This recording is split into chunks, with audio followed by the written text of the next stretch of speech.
whatever you do, don't let it fall into the wrong hands. What we got? Oh yeah, we got that some kind of set of cards. Yes. Oh, you just collected that from like cards. under the pillar, right? Yes. Yeah, because just remind me, because we were in that room, so I finally, because I was just running in and out of that weird kind of portal thing, to where I leaned left or right or whatever, and I ended up where he was. Yeah, which was in a just bedroom. in time for him to fighting a rug. kill the rug, yeah. And then, oh yeah, under the pillow, was it? Yeah. And then he found, because he had detect magic up, I think. Is that what you had? Yeah. You noticed there was an aura of magic coming from under the pillow, and then you retrieved this pack of cards that looks like this. Yes. Oh, yeah, we did something with it. Yeah, we opened a couple of cards and some. Oh yeah, what did you? Oh what did yeah, you so open? I got a -1 intelligence. Yeah, I got. -2 constitution. Is it? Because I put it in between Constitution and Intelligence. Maybe. That's really stupid. Why did I do it that way? Would it be Intelligence or Constitution, or can it be either? It could have been. Because it looks like I probably put that at Constitution, but it could. Do you remember what the names of the cards were? No. One of them was Uriel, and I think one of them was like the Idiot or something. Oh yeah, the idiot. I remember. Okay. Minus and did the other intelligence. one look kind of like a weird head like that? That rings a bell. Yeah. Okay, cool. Well, let's just say it was minus Constitution then. You can't tell which side you drew. I mean, it's clever, right? That's Constitution. That is right. Yeah. So, what did we like? Did we pick one up, or Yeah. You and drew, looked you at drew it? one. Like the way this item works is that it magically only lets you interact with like however many. The way it works is you pull a card you and say see what happens. I'm going to draw 2, or you say I'm going to draw 1. You've got to tell the deck what you're going to do, and it will magically allow you to do that. I see. Because I guess then that there must be some good things that can happen, and we would just be. Should we continue drawing I until feel like I want to draw one more. But yeah, let's just continue with the recap quickly. What else was in that room? Because I remember, wasn't it like a pillar of sorts with a book on it or something? there was a telescope. There was a telescope, yeah. That's it. The telescope, that's right. And did you look through it? I can't quite remember. I think, yes, Arunas looked through, you looked through Yeah. it. And I don't remember what we seen, but it was like a gate in the it's middle looking of at a door. a door, not a gate. Just yes. sitting in the middle of like a forest clearing. Yeah. That the door is not really supported by anything, and it's got a symbol on the front of it that looks like the same symbol that you saw when you went through the wall of this basement, your basement back in Rival. You went, you solved the puzzle, and there was that symbol of like a rectangle with a quill going through it, like a feather. Yes. And it's the same symbol on this door that you can see through the telescope, just sitting in the middle of a forest. That's where we found that broken clay sword, or some kind of magic clay sword. No, or you found something. that in an earlier room with the big sort of dimension model spinning around. So this telescope, is it pointing, like, is there like an opening in this room? Or is this like a magical telescope that There's no window, so you presume it's a magical telescope. Right, so we can't like, can you move the telescope? You haven't tried. Can I try just to move it a bit to see if what I'm looking at is, or if it, basically what I want to know is if wherever you're pointing it, are you looking at the same thing? Or can we guess the direction? You move it and you keep, what you see doesn't change. Alright, so we can't assume that it's in that direction. Alright, okay, that's good to know. So we don't have to try and remember that. Can we lift it? Can we lift the telescope off its whatever, like a tripod type? Can we loot it?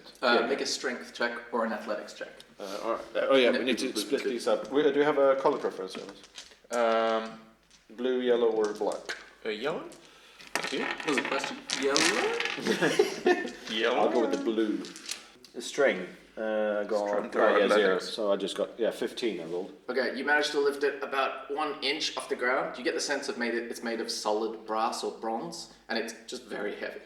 But that's including the entire like stand thing. Yeah. Right? Can I see like with my tinkering skills a way to get the actual telescopy bit like Out of the... Make an investigation check, please. That would be a 2 plus. So How does this work? If I'm -2 in intelligence, does that affect my investigation, which is based on intelligence? But no, the only thing that went down was your constitution. Constitution. Fuck yeah. Oh no, it wasn't. It was all your constitution saving throws. I think it applies to all of them. But but it doesn't. But it doesn't apply to your checks. Oh, okay, cool. So well, I rolled. I think it's, if I remember right, I'm pretty sure it's just like this. Yeah, maybe. But I think that was the thing. But it's not. But this is not a saving throw. No, so you're fine. Well, then I will say that I rolled a solid 4. A 4. Okay. You look closely and you can see sort of brass or bronze. Once you get up close, you're pretty sure it's brass. Sort of rivets that hold it to the stand, and you think, riveted together, eh? But you're not sure how to unrivet it. I get the sense we're not meant to take it with us. No. Do we? I don't know if you're not sure. With a 4, you definitely get that sense. Well, I can see that he's being a little bit insecure about his judgment, so I'll try to, look at it as well. Okay. Really want that telescope. I want to see if if it changes. we shows the path or something. God damn it. What did you roll? 4. A 4. Plus whatever. You go up to him, and just like two men in a suburban driveway, you point it and go, "You need a new carburetor. That's what you need. That's what you're missing. There's your problem." And then you look at him and go, "Yeah, that's a good point. Does it work? How did I miss that?" Does it work like this now? If I want to roll again, I roll at a disadvantage? No. You just my difficulty curve is higher. So I'll try one more time. Yeah. Because surely I can roll better than 2. Okay. 6 plus 2, so an 8. You see that the rivets are in the middle, underneath the telescope, and you think, arcane stuff, heating stuff. You just think of general solutions to the problem, but you're not sure how it would apply to this. You could just start trying things, but it's not revealing its secrets to you. You feel like this is a very different, like you tinker with things on a physical level. Yeah. This looks to have been like magical, perhaps maybe. arcanely. Can I do an arcane check on it? Swirled together. Yes, you can. Because I have +4 on that motherfucker. Mm-hmm. Because if I get the sense might be an arcane thing, then I feel like I should do an arcane check. 18. Okay. You get the sense this is 100% magical. It's been enchanted. It's been custom made. It's not an existing item that you've heard of in the world. This has been crafted from scratch to do a specific thing. To do what it's kind of like the scrying spell that you've heard of but don't currently know. It sort of allows you to see a remote location from where you are, but that scrying spell has been imbued into the telescope. Objects. I see. And you're not sure of how it works because it's custom. So much like the other things in here, you surmise they have like a special relationship with their owner. Sometimes this word works, sometimes this number works. It's all kind of like you're forming a picture of like a mad genius type person that spent a lot of fucking time in here. Yeah, dork. Yes. You get dork, just a big dork vibe from the whole thing. Nerd. What a nerd. So I know we're obsessing over this telescope for a bit too long now, but so when I look at it, right? Would I say that the size of the telescope that we're now trying to remove compared to whatever the stand it is on? Does it feel like what's the ratio size-wise? What I'm getting at, even if we removed it, would we be able to just carry it around, or would it weigh too much anyway? Okay, it's about this long. Right. It's about like, starts off like kind of that thick and then it goes like this. You would estimate, based on the weight of it, that it probably weighs like 90 pounds, 80 pounds. Not carrying that. Bit much. I mean, well, if you had a bag that's what I folding, weigh. for example, I'm not sure if you do, but if you had one, then you could magically secrete it in that pocket plane, and then it wouldn't be a problem. I don't think I have a magic pocket. All right. Well, I think we wouldn't be able to. We can spend another hour trying to. But you also, from you rolled high on your Arcana check. So basically, a scry spell is a fairly straightforward piece of magic for a wizard. You're a tinkerer / what? What's your other? What's your actual class? Like a sorcerer? How do I not? Yeah, I think so. You can hear sorcerer. Doesn't it say? Usually it says like up here. Yeah, it just says. Sorcerer, yeah. So as a Oh, Jesus, sorcerer, fucking bloody your magical abilities come from a sort of innate instinctual level. You just I know haven't things. studied magic. So you're not Or about the arcane. book learning. Yeah. So you've heard about scrying, and But it's something that you haven't innately absorbed yet. Are But there it's any, not terribly Are there complex. any books in this room? Let's have a look. See, there is a bookcase opposite the bed. There's also boxes of candles, and at the other end, the opposite from the one you are, is the portal that you came through. Right. Is it worth checking for books? Because if we can find a solution to this thing, then we can get it with us. Do you know what I mean? Yeah. How many bookshelves there was? It's One, yeah. one large bookshelf. Shelf that's like beside a desk. Should we check that? We can just see if we can figure out by the name of the books. Yeah. Do you want to do an investigation? Yeah. Is that an investigation check then? To do what? To check The to see if we can find books that, based on the name, feel relevant to what we're trying to do. Like, Yeah, investigation. Okay. 7. Do you have a plus? Investigation +2, so it's 9. 9. Okay. You see these books are Kind of, what's the word? Higgledy-piggledy. What's the word for like miscellaneous? Well, miscellaneous is a good word. Yeah, it'll come to me later.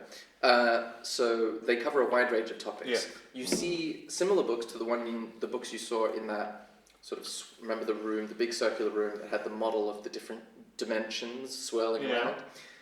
And there was a lot of maps in that map room about like battlefield tactics Yeah. That's true. Yeah. and ways of arranging soldiers. There's a lot of those. There's also a lot of books on enchanting magical items and the sort of challenges associated with that. Essays on the rarest magical items that people have been able to track down and trying to figure out who made them.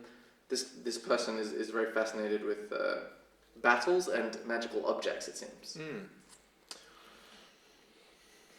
I feel like we're probably not going to figure this out. No. We can't read There was no magic in this room anymore as well. What when are I you was trying doing to the last check. Just Find? we just trying to figure out if there's any of these books. Because if the nerd who made this this thing, if he made it, maybe there's a book in here that kind of explains how it works, and maybe also how we can take it with us, kind of thing. If You there's like get the sense that because it's a bedroom, he or she probably didn't make it in here. You've been through a bunch of different places that have a more like workshop vibe. yeah. This has a more sleeping vibe. Yeah, and the spying on Yeah, sleeping Whatever. and peeking, eh? whatever babe is Sleeping coming and through that peeking. door. All right. Well, Shall we? Should we have a rest before to refresh our abilities and see if we have? do we know how this works, by the way, with the No. with the minuses for like the saving throws? Yeah, basically If you we just rest, will those disappear? you're not sure. You'd have to try. Shall we share the bed tonight? not when you say it like that. You sleep on the fucking on that rug you killed, but I think I wanna draw another card first, because if this does disappear afterwards, I'd rather do it now so I don't rest and then do it and have another minus. If I might shit the bed here, but then you're gonna sleep in it too, so fuck it. See what it is. Okay, so Yeah. where do you draw from? I will I'll take the third from the top. Okay, I'll see what happens. what does it say? It says gem. And it's got a gem on it. It's green. Ooh. Green is good. We'll see. Surely. Ooh! Do I get a gem? I don't know if I want a gem. What am I going to do with that now? Is it magical? Maybe I should stop asking questions and wait and listen. That's what Christina tells me. We'll see. The suspense is building while I find the exact entry. Waiting. Where is it?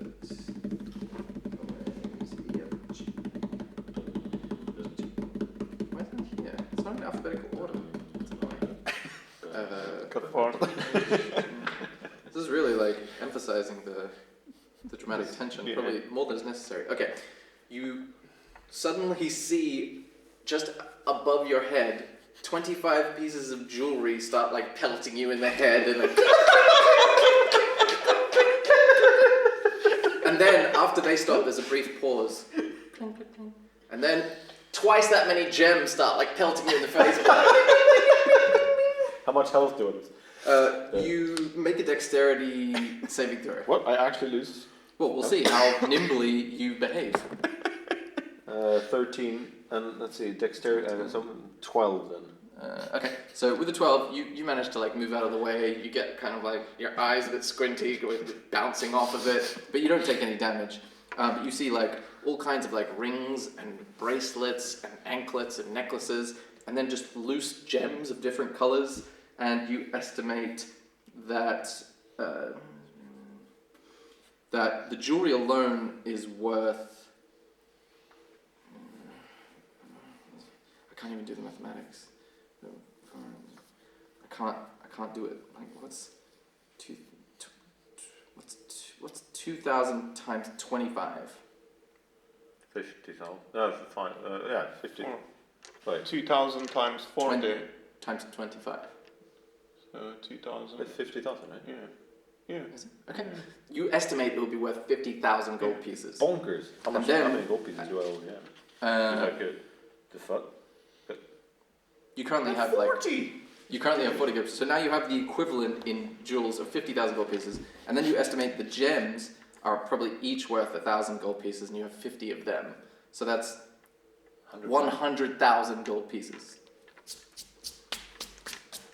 It's pretty neat. You Alright. feel your mind being blown, and you imagine in your head how many pieces of scrap metal that you could buy with those. All right. Well, let's just split it then, because I feel like what am I going to do with 100,000 that I got you for 50? Do you know what I mean? Yeah. Oh shit! I don't have a pen. There's a couple over there behind that bowl, I think. So good ones. Let me grab you a different one. we should probably put this not in the gold pieces bit, right? Because we need to sell this if we want to. Sam. That's like an we inventory, put it it's in not, inventory, like we have gems that we would have to sell for gold pieces. We can't put it in the gold pieces bit. No, yeah. your inventory, but Yeah. make sure you write down how much I said it was worth. Yeah. So Let me Should we put try these ones. They're probably easier. maybe I'll what this is. yeah, this is better so we can erase as well.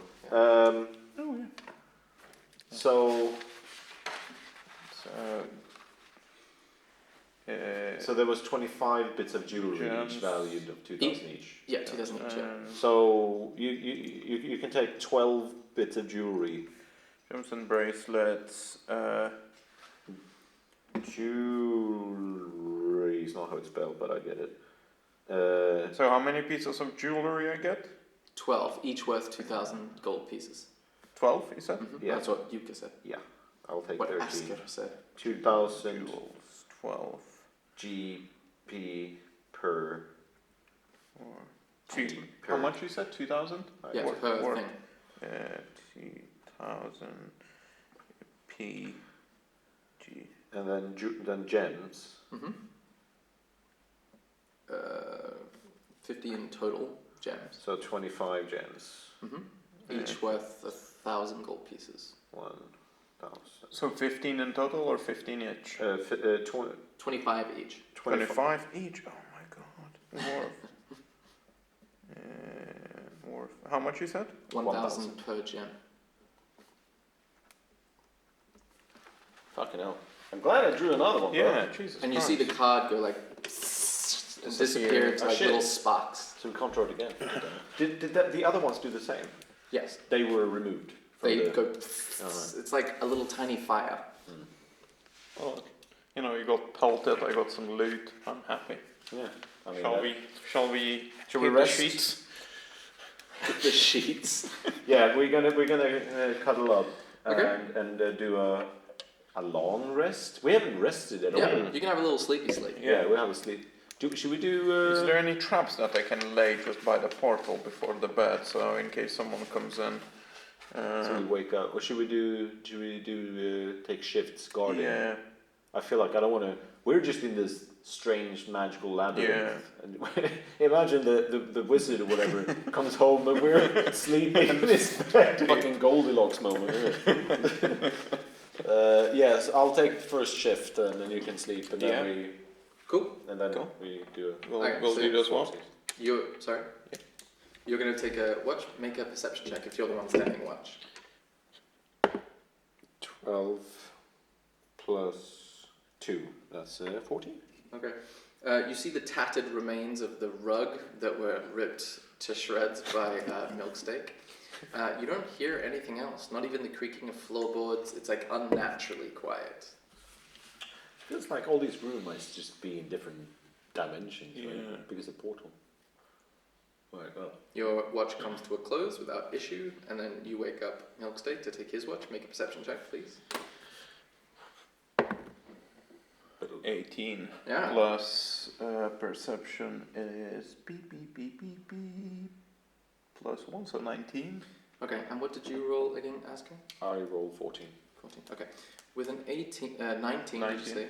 You notice that again, the place is unnaturally quiet, but you also notice that there is a seam in the stonework between the bedroom area and the telescope area, where those two walls join. There's like a little seam, like a line that has like a little bit of light coming out of it that you didn't notice before. So can I do an investigation check closer looking at the Yep, or is it Arcana would be checked? No, it's just normal investigation, no? Yeah, go for it. Trying to figure out. It's 11 plus 2, so it's 13. Okay, look it up real close. It's pretty easy to see that now that you know what you're looking for, there's a similar sort of carved, recess, like a line that looks like one of the lines from these carved doorways you've been walking through. Secret passage. Activating with a word. So far, it's been numbers, and then walking through, and it's just this one line of that doorway shape.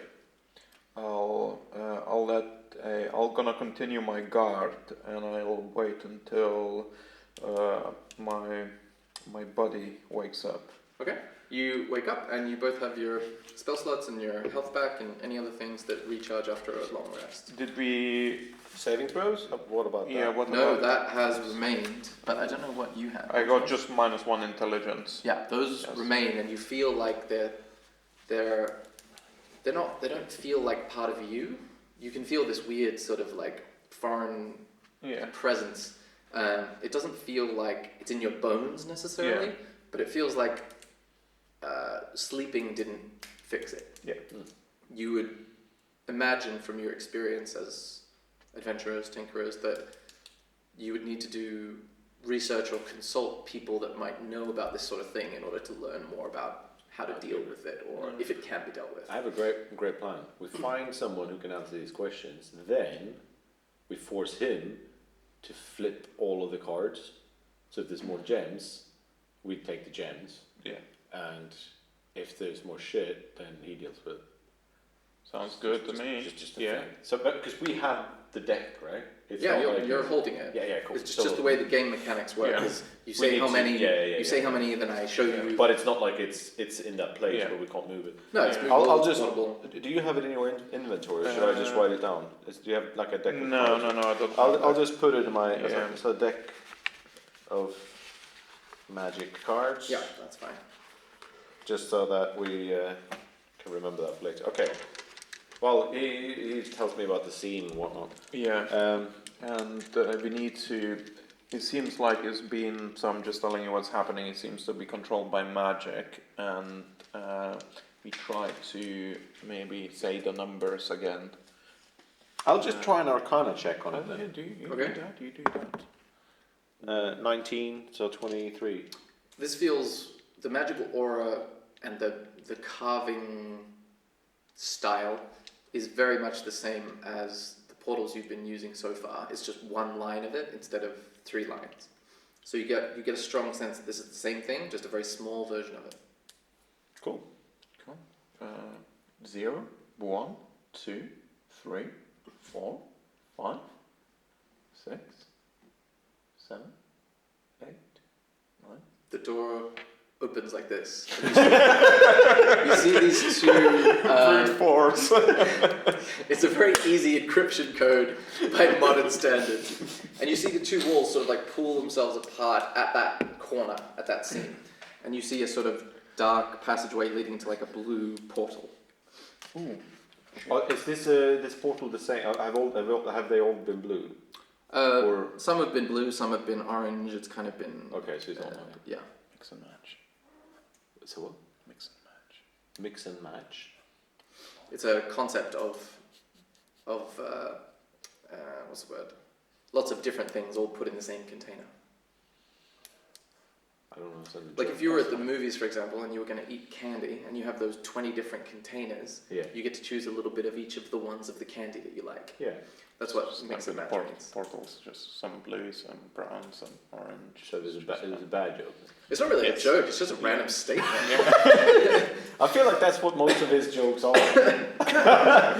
Okay. Well, You want to throw a fireball or some kind of fire into it to see what's in the other side?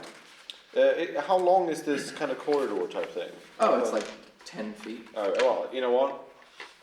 Let's just go through it. Let's put a brave faces on it. Yes.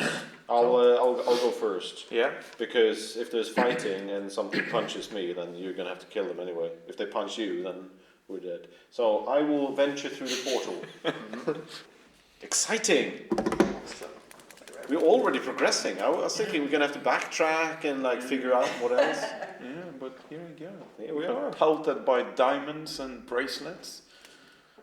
That was quite funny. I was wondering, like, surely there must be something positive that can come out of those Yeah. things, but I was like, they might also just be. You never know with Sam though. I feel like it's probably not him. I don't know if he made those cards.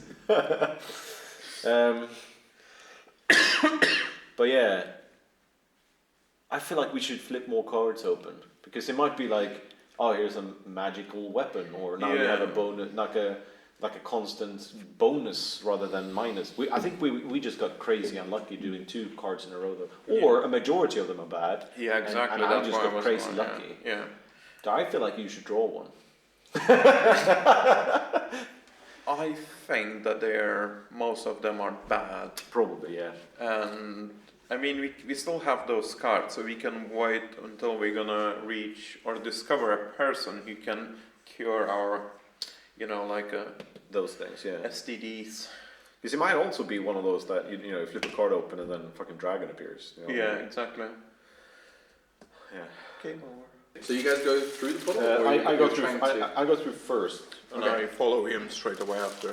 Okay, you walk through the portal, and as your vision clears, you're greeted by the sound of a crackling fire over to, you assume, your left, because the room is very oddly shaped. It's not symmetrical, it's kind of a weird, non-standard polygon. And off to your left is a glow of a fire. In front of you is 2 desks coated in more candles. The flagstone ground has weird patterns on it that don't really match up with the rest of the house. Although, to be honest, the ground has changed a lot in each room that you've been in. You see the corner of what looks like a gold blade poking out from the right-hand side of the wall. And beyond that, you see a desk, a bookshelf, and a staircase opposite you. And you smell the fire, you hear it crackling gently, and there's a warm glow in this room. Does it feel like a study? It feels kind of like a living room, but with no couches. I'll cast the Find Magic spell to see if there's any traps or any To things detect magic? Yeah, detect magic. Go for it. Alright, so mark off a spell slot. You detect that. How long is the radius again? 30 feet. I'm just guessing. I want to know if I'm right. Find. Detect magic, yeah. Is 30 feet. Boom! Nice, well done. 10 points for Gryffindor. Okay, I'm a Hufflepuff, so. I think. Okay. You get a strong magical presence coming from just to the right, about 10 feet, near that gold blade that's just sort of poking out. It's motionless, but you assume that it must be magical or attached to something So magical. it's as a blade, you mean like it's being like stuck in something, Well, or is poking imagine out this of is the blade? your view. You're looking down a little corridor, like a 10-foot long little niche, and you see the rest of the room open up. Yeah. But as that wall curves, Yeah. you see a little blade like poking out from the side of it. Okay, so it might be a trap. It might also be one of those things that, if you hold it and say the right word, you can, like, King Arthur, pull it out, and then you have like a plus 10 damage. So it's not a handle, it's like a blade. It's that's the corner of a blade, but it's not coming out of the wall. It's clearly something on the other side of the wall. I see. Okay, I got you. It's not embedded in the stone. God damn it. Kind of wished it was. Shall we There advance? will be a fight. We've been fighting armors and rugs and shit. There's going to be, no doubt, some furniture of sorts going to attack us. Yeah. All the coffee tables. I'll continue walking out first, so that you have time to turn into a bear and shred them. So I'll cautiously walk towards the, kind of trying to see what's, like walking so that I can get the angle right to see what the poking blade is all about. You're trying to walk stealthily? Yeah. Okay, roll a stealth check for me. 10. 10, okay.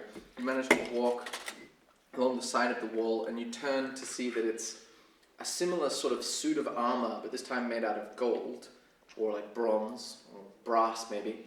And it's like, it turns its head towards you, like, and then it lifts its axe like it's gonna strike you. Everybody roll initiative. God damn it. Stupid You knew it was ass. gonna happen. Yeah. You knew it was gonna happen, Joe. Yeah, we Don't did. stress. I'm not stressing. 11. Plus your initiative. What is my initiative? Oh, plus 2. So it's 13. Same. You both got 13? Yeah. Who has the higher dex? I got plus 2. I got plus 1. Okay, so Milkstick is first then.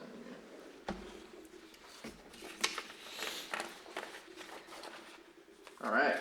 Because we don't have that much space on the table, I'll just describe to you what you see. You're in this room. It's about 30 feet on either side, except it's a weird non-standard shape. And it's got a bunch of desks in the center with candles laid across them. There's a globe on the right-hand side, like a map of the world type globe. And there's a bunch of armchairs scattered around, a desk to your left. The fireplace is further in the left corner of the room. And there's a door to your right, like past the statue. Right. And opposite the portal you came in is a staircase that looks to be leading downwards. I know that's a lot to... If we get confused later, I'll clear some space, but that's what you're currently in. So what happens is this suit of armor turns to strike Asker, and he rolls... he's definitely going to hit. That's like a 22. And he's going to do 10 damage. What? Yeah. And then he's going to turn and he sees Milkstick and he's going to hit him. 2 times. Oh my god. Does a 22 hit? Yeah, I think it probably does. And then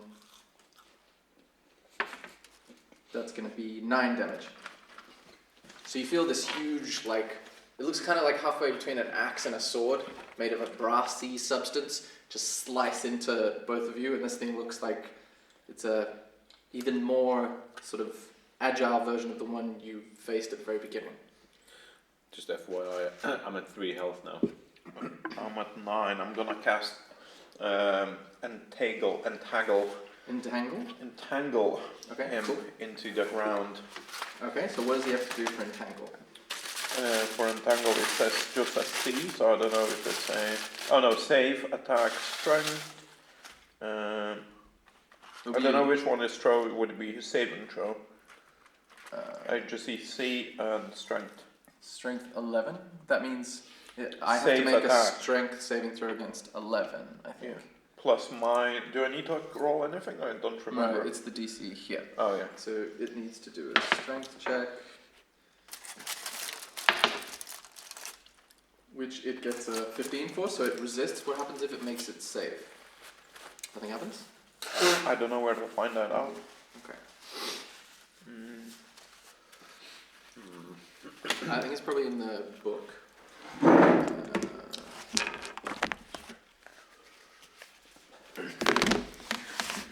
Let me check the ancient scrolls.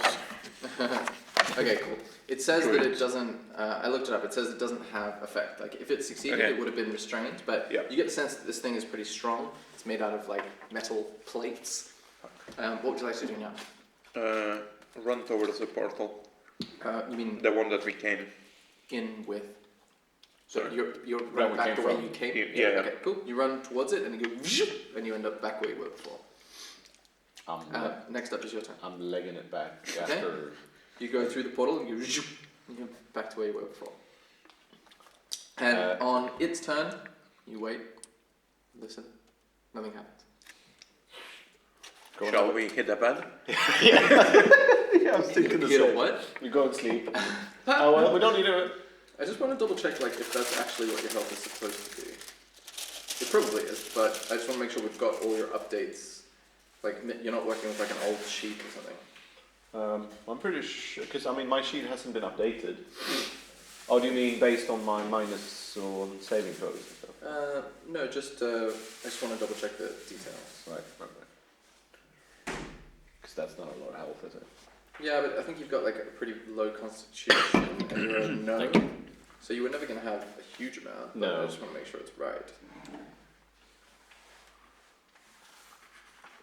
Yeah, 13. Wow, crazy time. Same.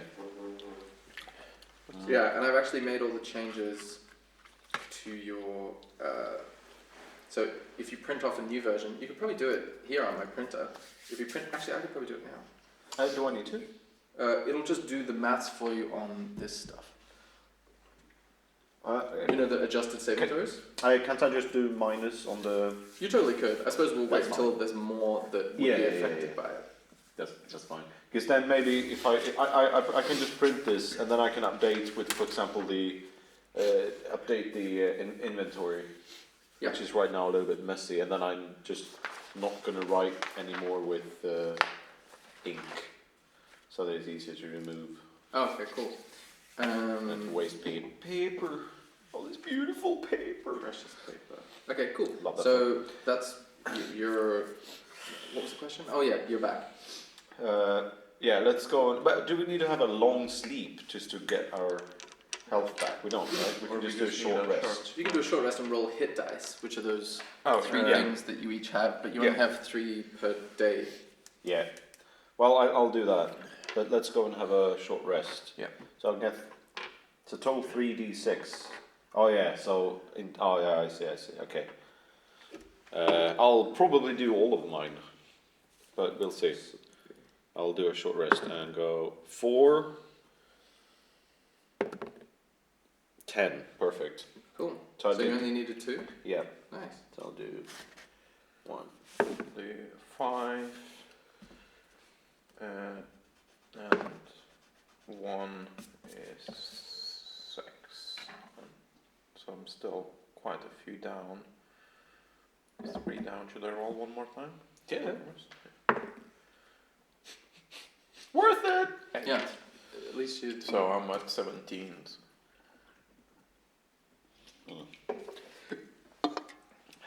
Should be great.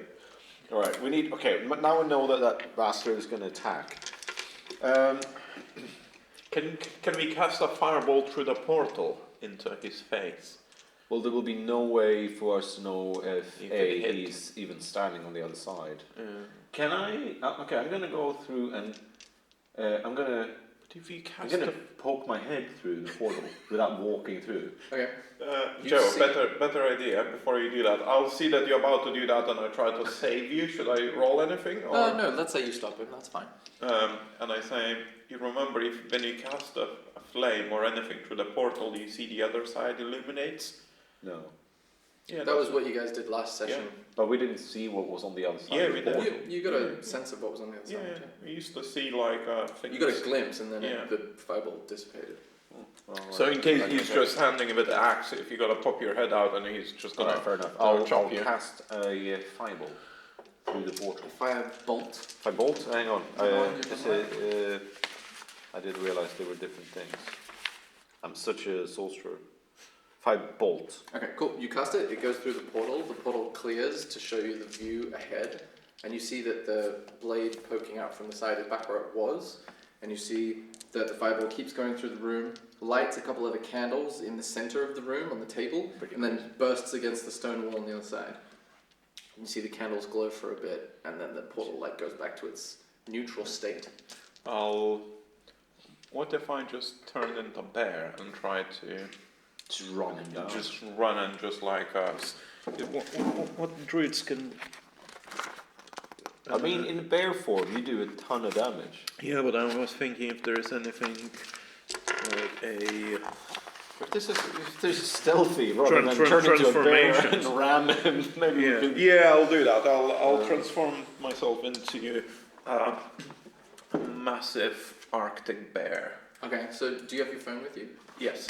Look up the bear stats I sent you last time. I can try and send them again. I'm gonna read up on what this... Because I have a sleep thing, I don't know, and charm person.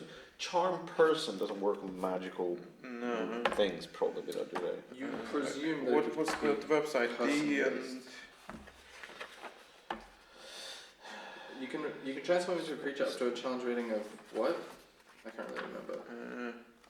This one, for example. shape of the beast that you've seen before twice per short Okay, rest. I'll just round it up to half because that's easier, and then I'll send you this bear genre, this black bear.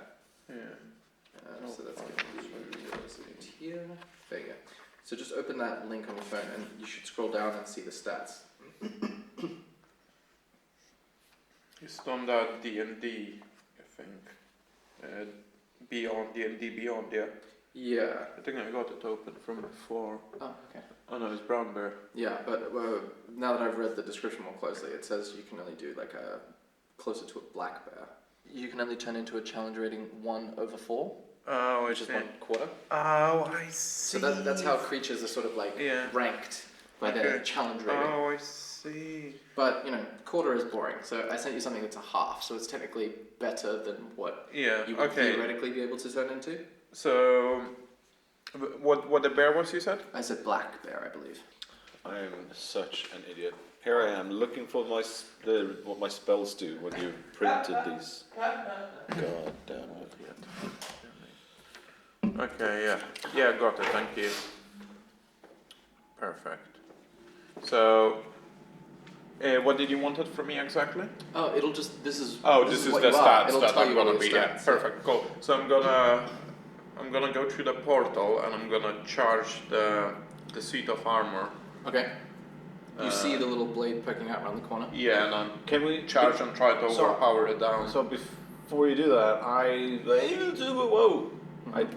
so that you kind of do that one of those cartoony skip to a whole thing. Yeah. Yeah. So just before we start fighting, I'm thinking because I can do minor illusions.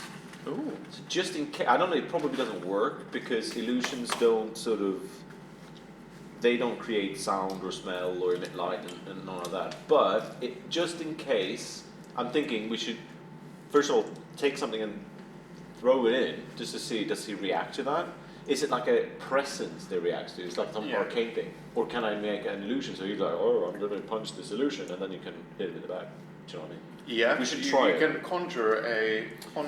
So I'll go after him through the portal. You'll go through the portal first. Oh yeah, he hasn't charged yet. Yeah. So I walk through because when we were standing, when we came to the portal, he didn't attack. So we're not within that range. So I'm hoping that's still true. So I walk through, and does he doesn't move. All right, so I will create an illusion of myself then. Sound or an image of an object within that range. I mean, can I create an object that looks like a person? You could create an object that looks like a person, yeah. So I will do that. That looks like. Sorry, let me read it just to make sure I'm doing it correctly. Because Is there any other restrictions other than it has to be an object?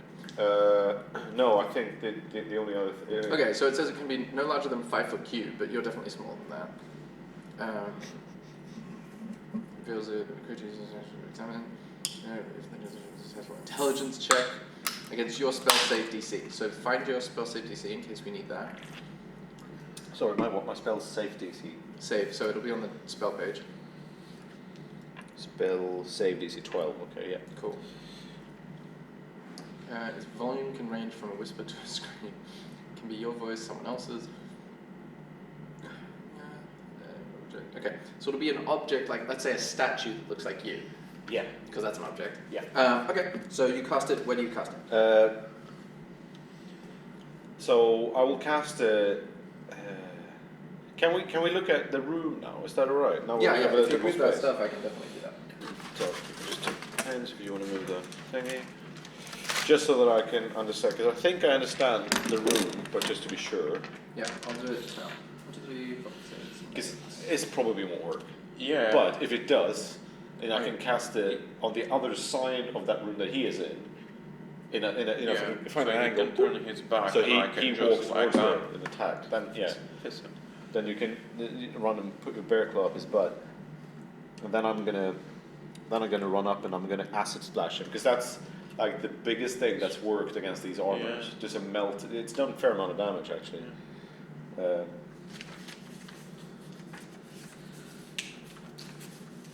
Acid splash. It only does 1d6 at my level. Yeah. But I mean, I got poison spray. I remember that worked against them as well. I do 1d10 though with the 5 bolt. It's just I've never. You always miss it. I've never landed one, Yeah. which is just like weird. Statistically unlikely. Yeah, Yeah. I mean, even though I'm rolling the same dice, isn't I?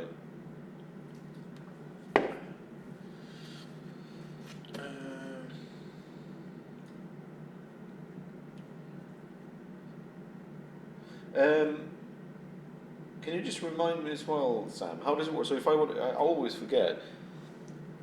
Yeah. If I want to cast a firebolt, what do I roll based on what? What am I like? I roll the. I think it's a ranged spell attack. So that means you roll a regular thing and add 4. Oh, okay. I believe so. That's how Firebolt works. Is that what it says? Make a ranged spell attack? Ranged spell attack against the target. Which just means you roll a d20 and you add 4. Plus, oh, I see. Cool. Just so I know. Okay, so let me just put the little counters into place. That's what the area looks like. Cool. This is the door. That's the portal that you've come through. Mm-hmm. That's a desk. This is the desk with candles that are alight and slowly like smoking. This is the staircase. This is the fireplace. That's the globe. That's a bookcase, that sort of thing. And where was the thing poking out? I shall right show here. you just now. He was saying it's just on the after So the he was corner, standing there. So yeah, he's around here. What do you want to call him? Let's call him H. So he's right about there. As expected. Cool. Okay, now let me just do you come on. guys. Yeah, by the tables down there, kind of thing. Yeah. Just to see. This can be Eska. So that's the portal. Do you come through just and stand immediately where it is? Yeah, where I remember I was standing when he did not attack last time. Mm-hmm. And Ms can be milk steak. Cool. All right. So that's and you're not through the portal yet, so you're not on the map yet. All right. I'm Okay. just there behind the portal. Cool. All right. So we'll use the same initiative because nothing's really changed. Oh yeah. And you can tell me what you do. I will try and cast the illusion statue of myself Mm-hmm. over here-ish. Show me. Okay, sweet. Let's see what happens. You cast it. You see a statue of you appear and sort of go like this, with like a Superman sort of expression. He's got to make an intelligence check against your DC. Move that little card. Oh, sorry. Yeah, which is 12. 12. Okay. Did I say intelligence? Is that what it was? When we looked at the Is minor it illusion? charisma? No, I think it was intelligence.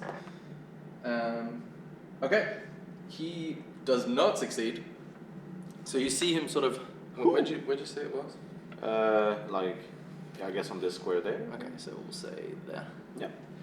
And he walks over to it, and looks like he's about to take a slash at it. He slashes through it, looks confused, has another think about it, and he starts to look like he's gonna turn away, but he's still sort of deciding on what this is about.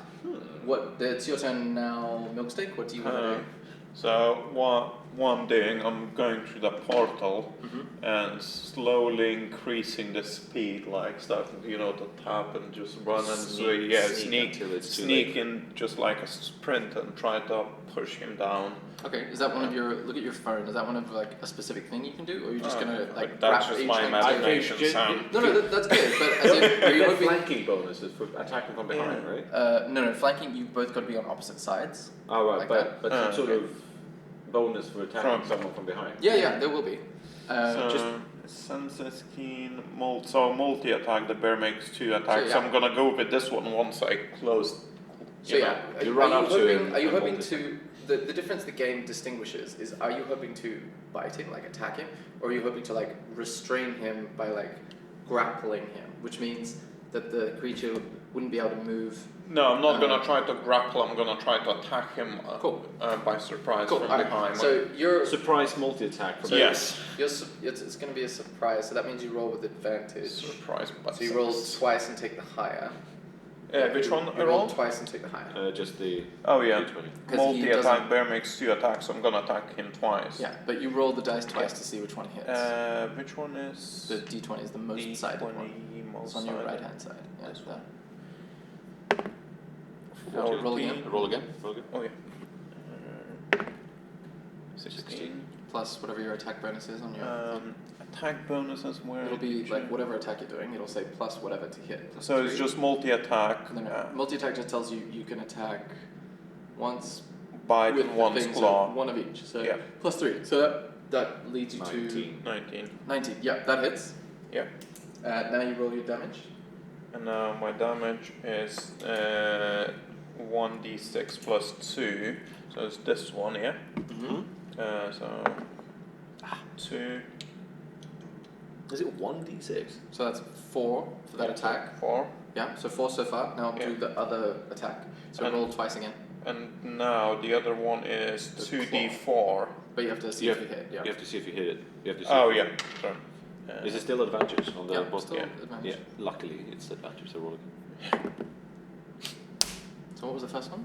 3, and the second one was 2. Okay, so plus 3 is 6. No, that doesn't hit. The claw goes clink across this armor, and you hear and it starts to turn around and look at you. Do you want to do anything else with movement? So the first time I did the damage, so I did how much I did? 6?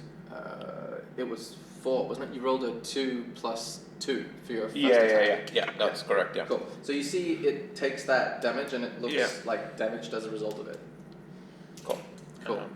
So you manage to with your jaws clamp down on its shoulder pauldron and you see it go and get a little bit smaller. Next up is Askia. No, it wasn't too bad. No, I mean it's fine.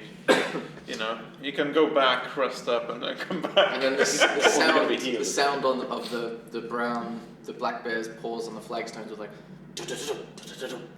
so it was very dramatic. The second attack would have done more damage, right? Yeah, it would have done shitloads of damage. God damn it. Alright. Oh well. Such is the nature of life and dice. Okay, well I'm gonna fire a firebolt at the This thing. at the guy. Cool. Go for it. Go and make a ranged spell attack. 19 plus 4. It definitely hits. And then First I time! Woo! I know, right? One fire explodes. 1d10 I do. The 10 is the one that looks like a UFO. Oh yeah, that's it. That's the one. I like that. UFO. 8! 8, nice. Ha ha! You see this huge scorch mark appears on the helmet's face and it turns towards you over the bear's shoulder. You Whoa! You want to move or stay where you are?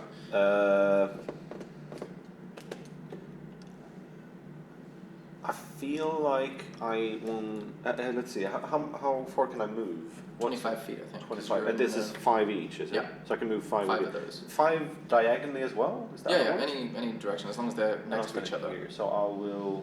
Because I'm thinking I'm going to flank the bitch. Yeah, you So- could theoretically get that far. 1, 2, 3, 4. Might be less distance 5? to go this way. So 1, 2, 3, 4, 5. I just don't want to stand right Yeah. next to him. In case Well, in order to get the flanking bonus, you need to be on this square, right? And you can get there with 1, 2, 3, 4, 5, right? So that would flank him for his next turn. But the only time he would hit you is if you leave that area. You don't get hit when you arrive, only when you leave. Or he will turn around and punch me. But then I think he can reach you regardless. But of if he punching. turns around to punch me, will he be able to get an attack? Flanking bonus. Because- no, you'll both of you will be at advantage to attack just because you're flanking for as long as you stay there, right? And if he leaves, if the bad guy leaves, then you both get to hit him as he leaves. But if you leave, then he gets to hit you as you leave. Even if he's got his back towards me. Yes, the idea is that he controls the spaces around him. Oh, I see. Well, I'm just gonna not flank him. Oh, it's your turn. Yeah, okay, fuck it. I'll flank him. I guess I'll stand there. Cool, nice. All right, next up is this guy's turn. He's going to attack the bear in front of him. And what's your armor class? Does a 16 hit? My armor class is armor class 11. That definitely hits. So that's gonna be No? 12 damage. With this huge, big, like half axe, half sword thing. Who is this age? Chops down on your shoulder. How much hit points do you I have? got 19. Okay, how many did I just say? 12. 12. So you've got whatever that is. 7 7. left. Who is this guy? I don't know, man. And then he's gonna roll again to see if he hits you again, but this time he misses. So now it's Erwin's turn, right? Yep, now it's Aramis. So in this stage I have a flanking bonus. Yeah, you're flanking him now. at the Yes, you moment. do. So you roll with advantage. So I'm gonna use my multi-prong attack. And just fuck.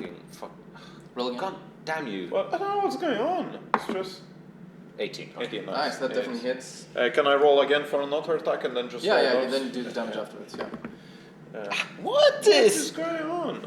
Different hand. 9 Nine. plus what? What's your... 3. So 12 doesn't hit him. But God! but the first one hits. Damn it! It's the second one that does damage though! Yeah. And this was 6, yeah? So Yeah, D6 plus 2, I think. Yeah. D6. Ooh, okay. 7. 7. Alright, this thing's starting to look like it's not doing so well. You see the bits of the armor start to like hang a bit looser than they were before. Yeah. And it's looking like it's shifting its head in a more anxious manner. Ooh, I do like you want that. to do anything else? I'll Don't move, 'cause then you can punch you. I'll maintain position and I'll try to look Hunker like down. yeah. Get a defensive bonus. Okay, cool. Doesn't work. It would if you use your action to do it. Oh, right. It's called taking the dodge action. A little parry. A little parry with my I claw. was just thinking about an XCOM. Parrying is also an ability, but it belongs to a different class. Yeah, not bad. Next up is Askur. Well, I'll hurl another firebolt at him. Okay, go for it. With advantage, me too, right? Well, you're right up close. So when you used a ranged attack, I'll say it's not that big a deal. If it was like a bow or something, then you'd be at a disadvantage because you're literally like if you're right up in my face and I'm trying to pull a bow, but because yours is just a hand, it's fine. You can roll Oh, with okay, advantage. alright, cool, thank you. Because like in the realism of the game, I can't imagine it happening. 13 plus a 17. 17. Yep, that hits. Roll damage. Come on, bitch. Throw the UFO. You don't do damage with advantage, right? Damage, it's just a 1. Come on. Oh, 8 again? Nice, Hey! nice. You see this thing, it scorches the majority of the armor because you're so up close, and you see it go, but the thing is still holding itself together, but the armor is like, you're starting to see gaps, and you can see each other through the gaps in the armor. Hello! So it's in a bad way. But it's going to turn towards the bear, and like you can see it as it leans towards you. It looks like it's gonna fall on you, but it tries to hit you with the blade, and it hits for 10,000. 9 damage. How much I was? 7. So you're on 7. Okay, so you turn back into your normal form, and you get 2 damage on your normal form. Yes, so I'm at 17. Not 17. 17 plus 2 minus 2 is 15, so I'm at 15 health. Right. So he doesn't. No, I don't pass out. I just go into. Go back to normal form. Yeah. Does it affect any future turning into bear things? No, I can do it It twice. doesn't You do it change it. twice a day. Yeah, Right. twice So a technically, you sleep. could just turn back into a bear. And I keep could. going. But that requires an action, right? Yes. To turn into a bear, I think so. It depends what the language of the thing says. No, you can turn an attack, as far as I remember, in the same thing. Right. Yeah, we can double check the wording, but it should be okay. Yeah. Right. And then it thinks when you turn back into a human that you're dealt with, so it turns around and tries to hit Asker for 20, which I think hits, and then it's gonna be 8 damage. Yeah, I'm at 5. Cool, but it looks like kind of shaky. As it swings this blade, you can see it sort of throws itself off balance. And next up is Milksteak. And I'm gonna.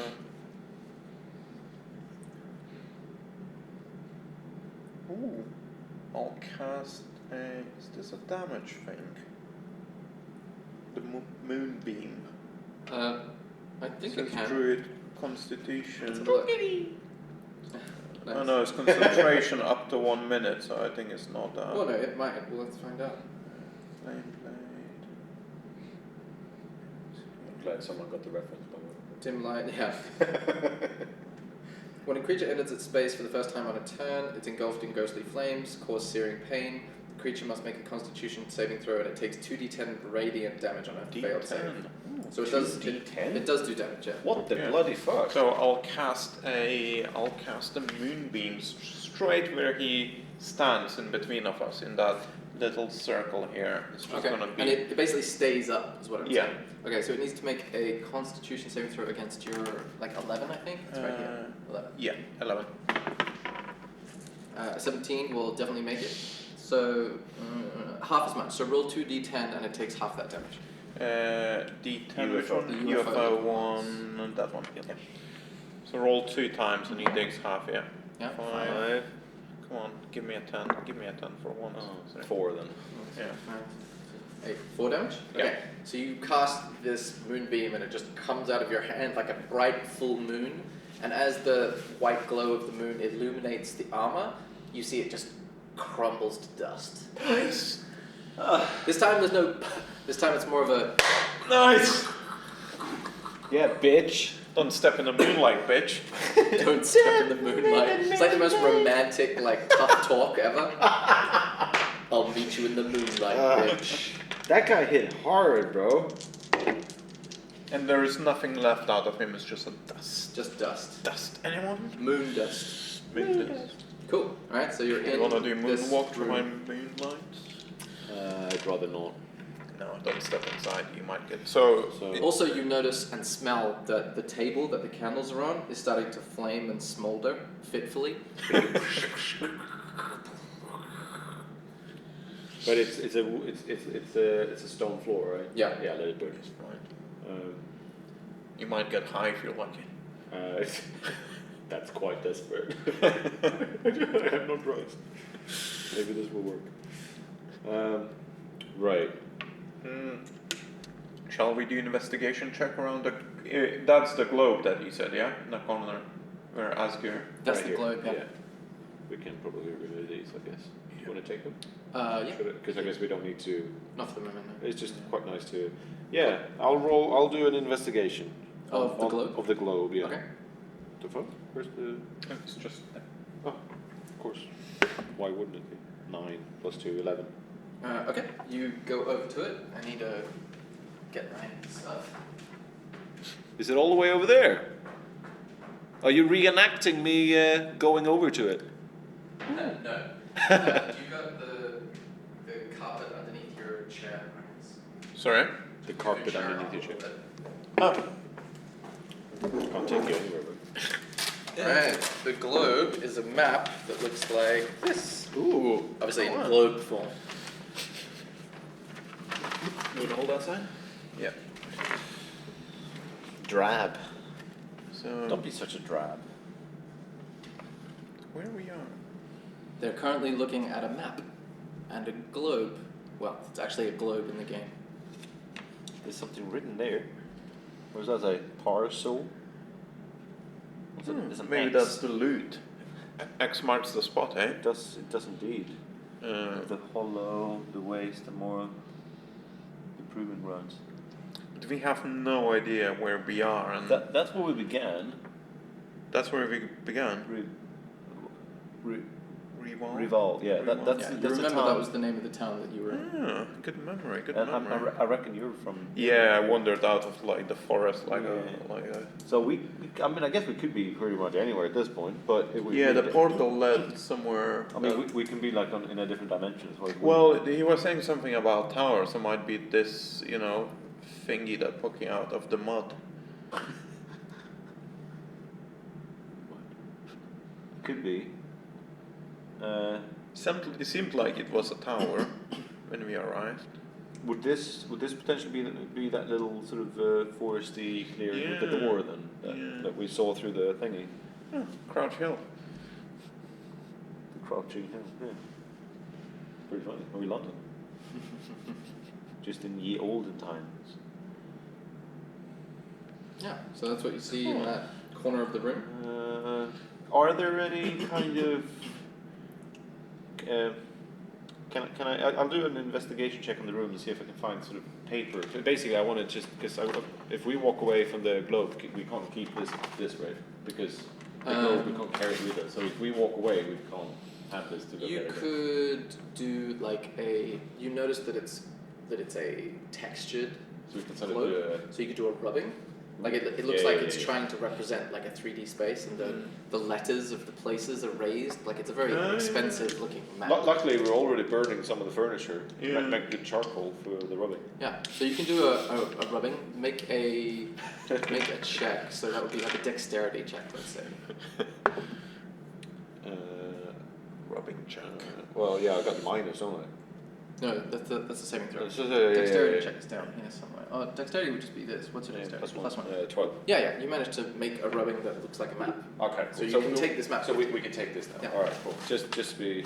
I'm just gonna have a little look at this from not a weird angle, just so I can see if I recognize it.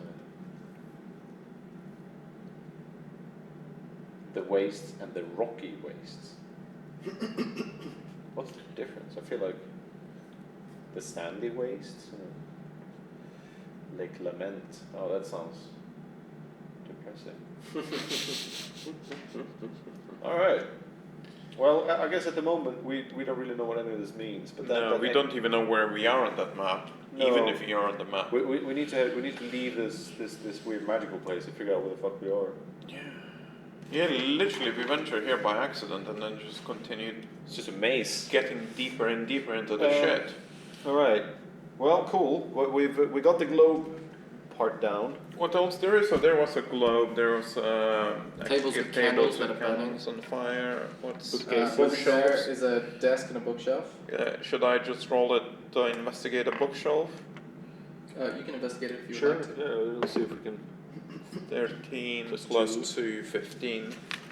Okay, with that, you notice that there are more writings and scribblings about how can I know the outcome? How do I get someone to, it's like thinking out loud, Yeah. scribblings. Do I get someone to pick for me? I can't trust anyone. Who, I mean, it didn't work last time. It's kind of the rantings of a madman. And seems to be trying to control choice, and he mentions card a few times, and you get the sense that he's unhappy with the gamble that he's taking when he's using the cards. Okay, so Let's try to figure out a way to. yeah, maybe he was trying to be pelted by the diamonds and bracelets, but he got No.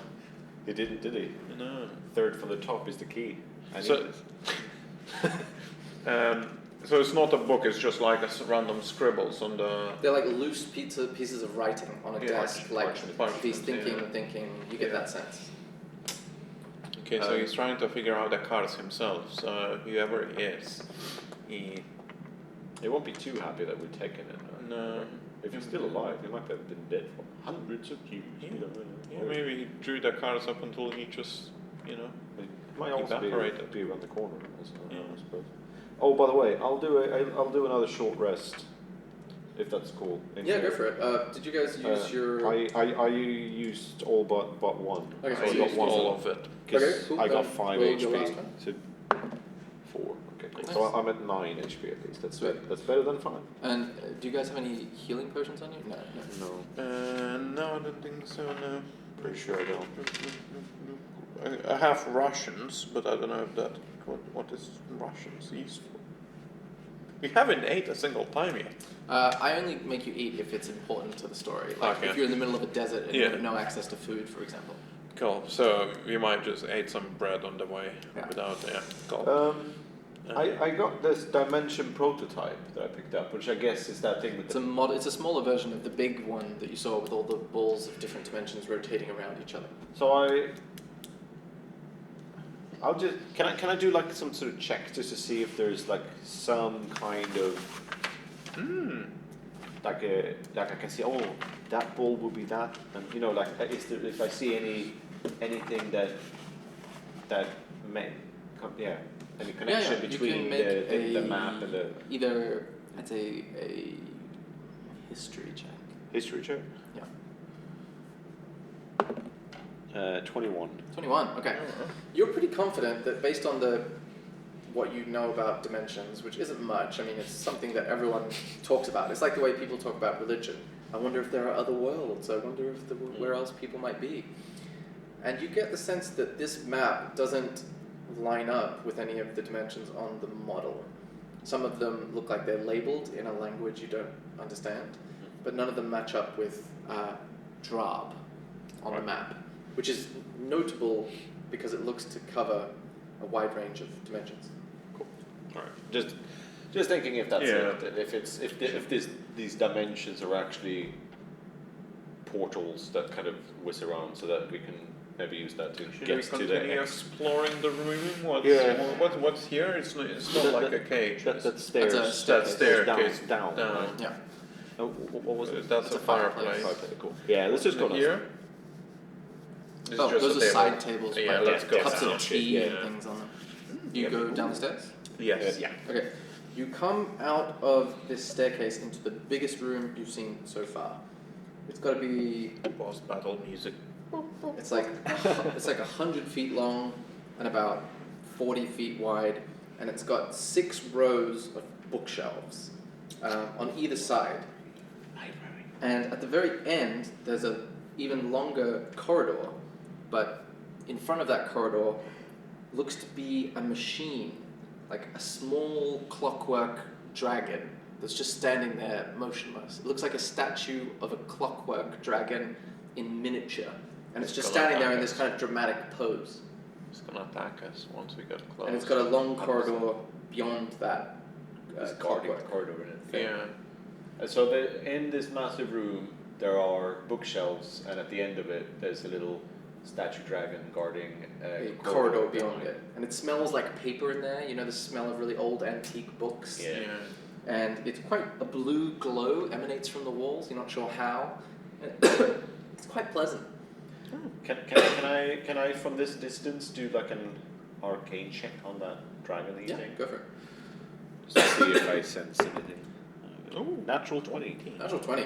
You get the sense that from this distance, it would definitely have had to have been constructed using some magical help, because nothing like this exists as far as you're aware. So it looks like maybe inside of it there might be an arcane core of some sort, like powering it, like a battery, but without dissecting it, you wouldn't be sure.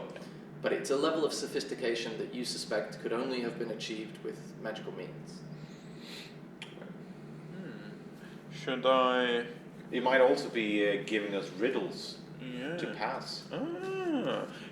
I'll try to cast a detect magic in this room. Or mine maybe still active from before. No, it only lasts I think like 10 minutes or Oh, 5 okay. minutes or some So- short amount of time. Yeah, so I'll cast a detect magic. Yep. Just to see if there's any like magical traps or mechanisms around us while we getting closer to the dragon. I think we might as well. Okay, well, So- it's 100 feet away, so within 30 feet radius, you Oh, don't yeah. detect any Yeah, magical so let's auras. walk. So Up to- yeah, so while we walking, Oh, case. yeah. So if there Do is it a as trap, we walk. something, Yeah, so yeah. we'll be alert of. Cool. You walk towards it. When you get within 30 feet of it, you get a ping that it is a magical presence. Magical presence. Yeah, right. Well, it's either going to talk to us or attack us. Or give us a quest. Does it have an exclamation mark above its head? It does not. Then it's no quest. Shall It we does get look. closer? It does look cute. Yeah. Right. Like- Well, I'll let you walk slightly in front because I'm quite low on health. Yeah. So if he does a surprise attack, I might Yeah. be down. I'll get close to him And I'll be try to slightly behind. and try to inspect it. Can I do some kind of checks on? You need to make a dexterity saving throw. Ooh, he's gonna rip my balls out. 13 plus dexterity is 2, so I rolled 15. Okay, hold on.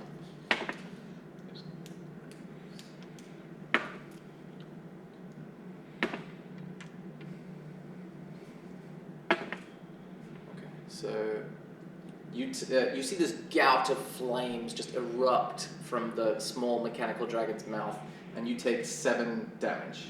7, okay. So And we need to roll initiative. And it makes it sound like which is very important that we make sure that 19 Oh, wow. plus, so I got 20. yeah. 15 plus which one? That's the initiative. 17. 17. Okay, so first up is Asker, then Milksteak. I'll hurl a fireball. Firebolt at it. Fireball. Make a ranged spell attack, which is added Natural 4. 20. Oh my gosh, it's double damage. Okay, so roll your D10, I think it is. D8, I believe. Really? For a firebolt? You were correct. It's a D10. Nice. 2. No, with a Oh. with a critical hit, we usually just double it. But I suppose Oh, we okay. can decide now. Would you rather roll the damage dice twice when you get a critical hit, or just roll it once and double it? For drama, it's more fun with roll 2, I think. Okay. Just So 'cause- what was the second one? 7. It was a 7. Okay, So obviously so I say 8, that, but 9, generally yeah. I would think it's more fun. So I just got this maths. Just for fun, I'm going to run with it. Oh, roll a 9, hold on. There, I balance it out. Feels good. Okay, you release a firebolt, and this thing's only about 4 feet high. You see that a large majority of its body is scorched by this firebolt, and it goes, and it starts to make this clicking noise, like, and you hear like a fan belt might be stuck, and you then is Milksteak's turn. Well, I'll need to. I wonder if we can try to talk to it. After he just literally. Yeah, no, kill it. Let's kill it. I don't care. So what can I do with him? I'll cast a moonbeam. Moonbeam. Cast it, and it has to make a what saving throw? 11. I get a what kind? Con. Con saving throw? Nice. Against 11. It fails. So it That's takes fine, it's half 2 damage. 2d10. If it Yeah. fails, then it takes full 2d10 damage. So where was my this one here? 5. 5. Plus Oh yeah, 2 times. 5. What? Takes 5. times 10. No, so he 5. takes only half damage. No. No, I said it failed, so it takes full damage. Oh, okay, so yeah, it's 10, yeah. So 2. 5 and 5. Yes. Cool. You see that the moonbeam like takes off a chunk of its abdomen, and just you see the clockwork gears go like clink, just all these ball bearings spread out all over the ground. Nice. And it looks to be on death's door. It Oh, looks, still it alive. Looks, it looks in a bad way. Oh. Yeah. So it's like mortally wounded. Next up is this thing. It is going to try to take flight. You see it flap its wings, and it only makes it about 30 feet up before like hitting the ground again, and then it turns and looks wildly around itself, and it tries to breathe fire but fails. So then it's going to try to move up to you, and it barely makes it, and it's going to try and bite you. Oh man. Which it does a 13. Does that get you? Fuck. No, it misses. It clinks off of your armor and then sort of looks around. Next up is Asker's turn. Can you try to rip it apart with your bare hands and see if there's any like mechanism that you can salvage? Rip it apart with my bare hands. I'm a little gnome. I'm gonna throw. You're a crafty gnome. You're the only one that has bare hands. Exactly that. No, I throw a fireball. Oh, another. Another natural 20. All right, let's see this happen. I love how this happens when we fight this pathetic little. Little shit. 3 and 10, 13. This thing absolutely explodes. When the firebolt hits it, it basically pushes the rest of the mechanical parts, splatting all over the wall. Clink, clink, clink, clink, and the encounter is over. Good to hear. Was any of these parts? Can I have a little look around? Sure. You see some... Oh yeah, maybe do I roll? roll investigation check. I'll tell you how much you see. 18 plus 2. Okay, yeah. You see brass gears, ball bearings made of presumably iron. Then you see some wheels that a fan belt would attach to, and then a fan belt that looks to be made of leather. You also see some like side panels that make it look like it has the shape of a dragon, made also of brass. It looks like the components. It doesn't seem to have an arcane battery, but then you lift up one of its wings and you see this thing that looks like a rock, but it's got a symbol carved in the side of it. The same symbol that has been on the door in the middle of the forest and the door that you went through to get here, except it's just smaller. It's the same symbol, and it's on like a chunk of rock. This dark, like black rock, and that seems to be like glowing green. So that's probably some enchanted shit that powered it. I'll take it. Okay, so right down you have Magic rock with quill symbol on it. Rock with. Fuck to spell quill. Quill. Quill.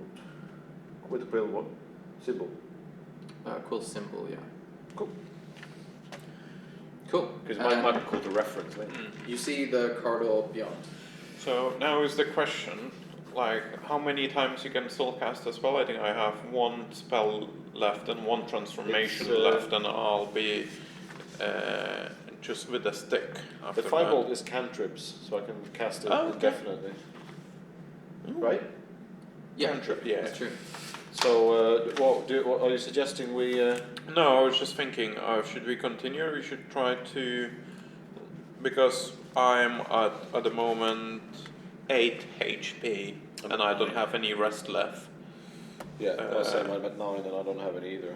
So, like... What, do you want to put up camp in this big room? Yeah, I was thinking, can we rest? Because the last couple of times we got hit for like around 9 and 10 damage, so always hits for our half of HP. I've been hitting heavy always. I can take like one punch and then one down. Yeah, the second one is you're down, so I think we might.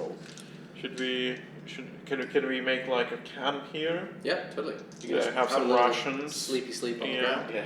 Do you wanna? Should I guard you first? Should I stroke your back while you sleep? Please don't.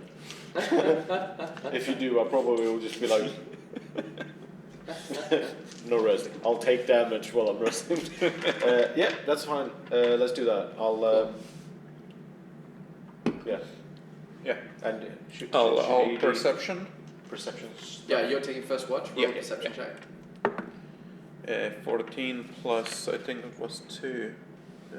Perception. Okay. 1. 15. You get, I think the last remnants of your detect magic would still be up. Yeah. And you get a strong ping to the right and left of you as you can sense it through the walls of the corridor that you're at the entrance of.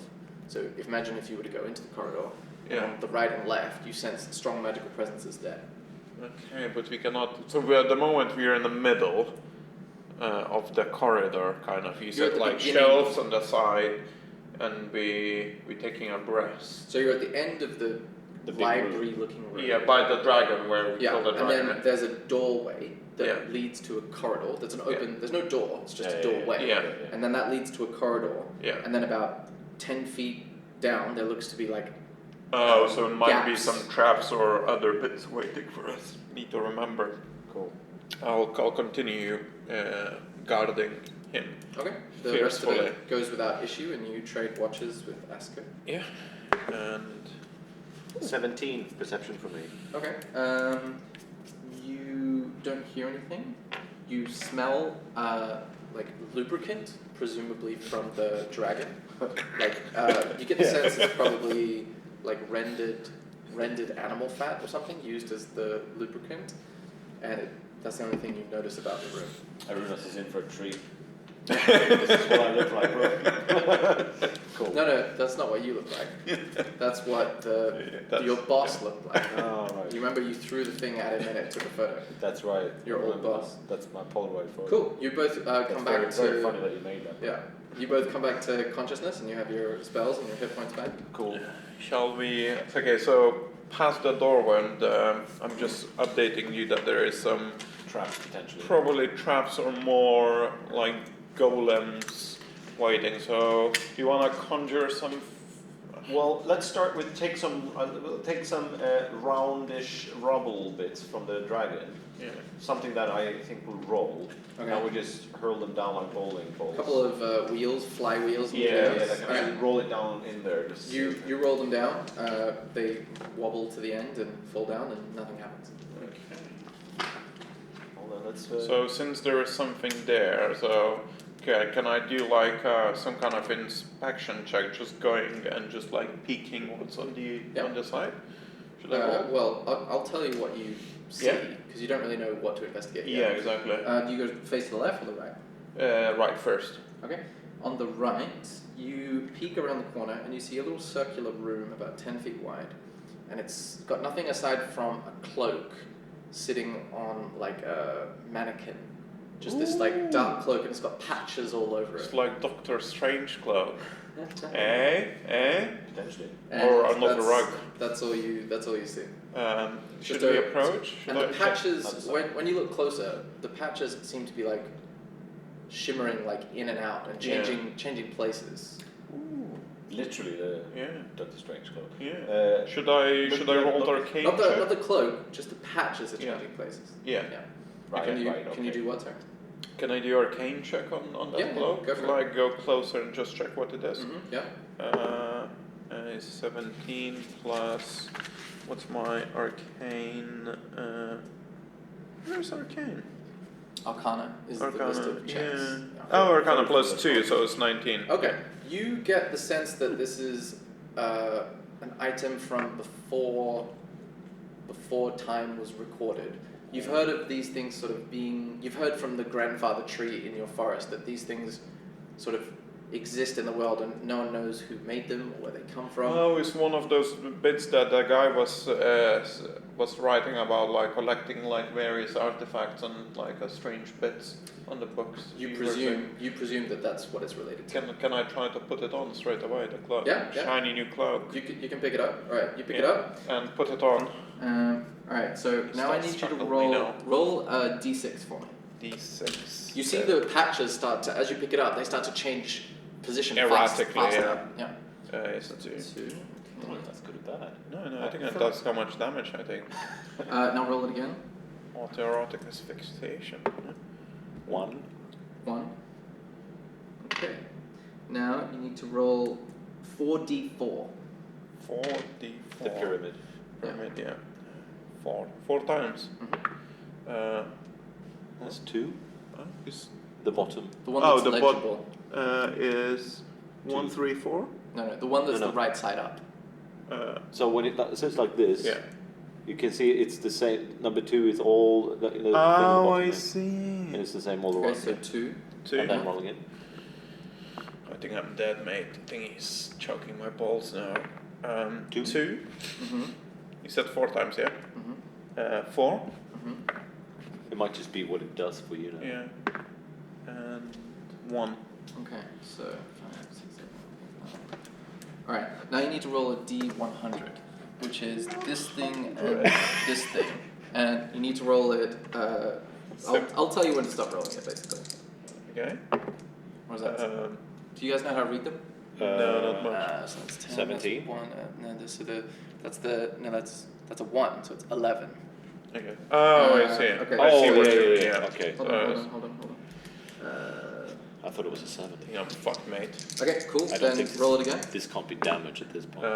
Is 16. 16, wait for it.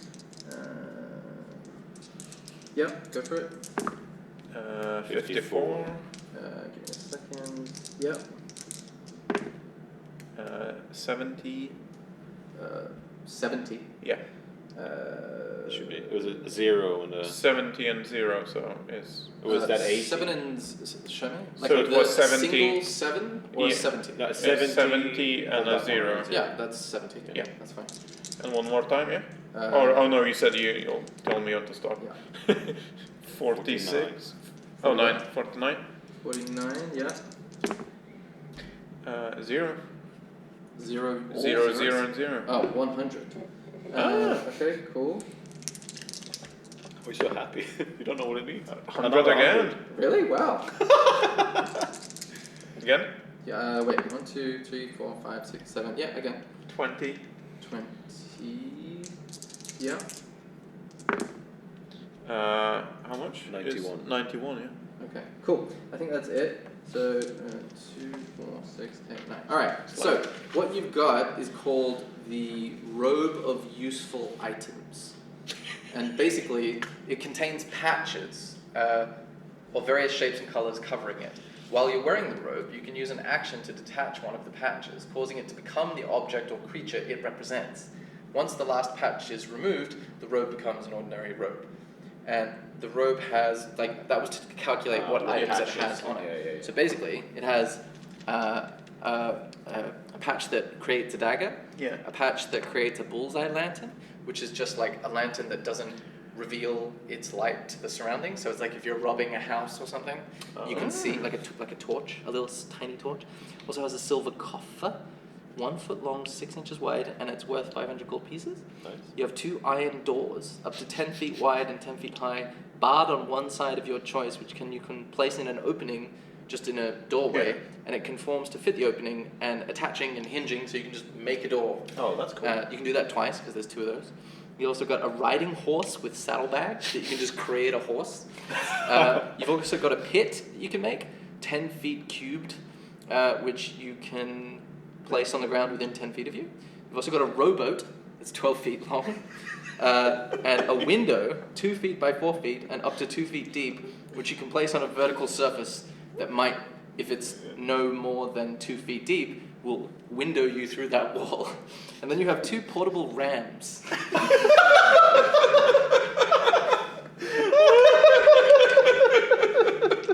I don't know what a portable ram is, but I imagine it's those things that the SWAT team bursts through the door with. Or is it a ram? As Yeah, a- so the animal. But they're all portable, so there'd be no reason to specify.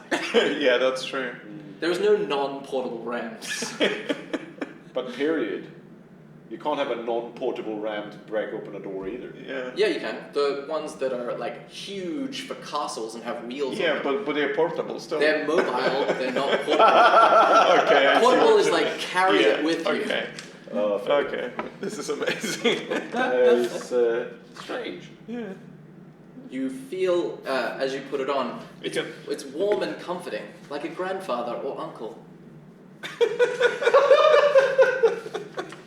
Is it also inappropriate? Like a grandfather or It is not. This is your favorite relative. This is the person who made this must have had a good vibe about them.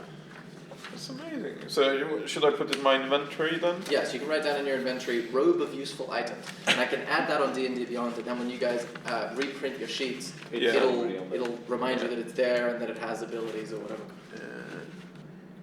Cool. Do you follow? Yes, I follow. But there was looks each to the right as well, Yeah. right? If On you the look to left. right, you can look to the left. Yeah, I'll have a look to the left. To the left, you see a little pedestal and a big, thick book on it that looks really old from this distance.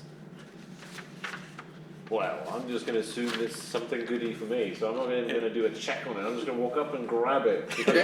I'm like that. Okay. You can see me on the other side, just like, Ooh! And I'm like, damn it. You walk up to it and it says, the Book of Resourcefulness. And you get a strong, like, magical presence from it. And make an Arcana check. 19 plus Okay. 23. You've heard about these sort of books. They teaching manuals, and they taught some of the great mages and adventurers and warriors of old times some of what they know. And it basically enables you to, once you've spent a total of like 24 hours reading it, spread over how many days that takes you, you get to add +1 to whatever core stat that you want. So you could add 1 to like strength or dexterity or constitution or intelligence or whatever, and then that would affect your bonus. So for example, if you added it to dexterity, instead of, oh no, sorry, I'm looking at the wrong number. If you added it to, where's an odd number? This thing, for example, if you added it to charisma, then you would get a +3 because you'd be at 16 instead of a +2 at 15. So like, it's really, that's something you usually only get when you level up on certain key level milestones. So it basically enhances your core. Can I read it like for 48 hours? Will I get +2? You believe not. And you remember that these things recharge their ability after 99 years. So it would recharge eventually, but it takes 99 years. Is it recharged now? Yes. It is. It holds its potential. You also see beyond this passageway there are 2 more like spaces, like beyond this, Beyond in the corridor. So I walk down. So you've Right. walked through Oh, no, right I- or left, yeah. and further down there's right and left as well. Well, let's. What was it called again? Book of. Resourcefulness. what's my book? Row of useful items. Oh my god, this is amazing. Fucking boat now as well. Boat. Fucking book. This is neat. I'm totally gonna read the shit out of that book and get 16 in intelligence because there's so many intelligence based. But you can also, as a sorcerer, you should check your core stat. I think it might be charisma, and that means, as a sorcerer, everything you do, of like course. spell wise, requires charisma. I think. So you probably want to increase your core stat, or you can increase your constitution so you have more health points. Cool. So that's what happens. What would you like to do now? Shall we check those other rooms? Yeah, well, let's do a sneaky. I got plenty of sneak. I got +3 in stealth. Okay. I'll sneak up. Roll a stealth check. 13. Okay. Do you go left or right? Left. Okay. Left. You see another pedestal like the book, but smaller, and it has a little velvet purple pillow on it, but there's nothing on it.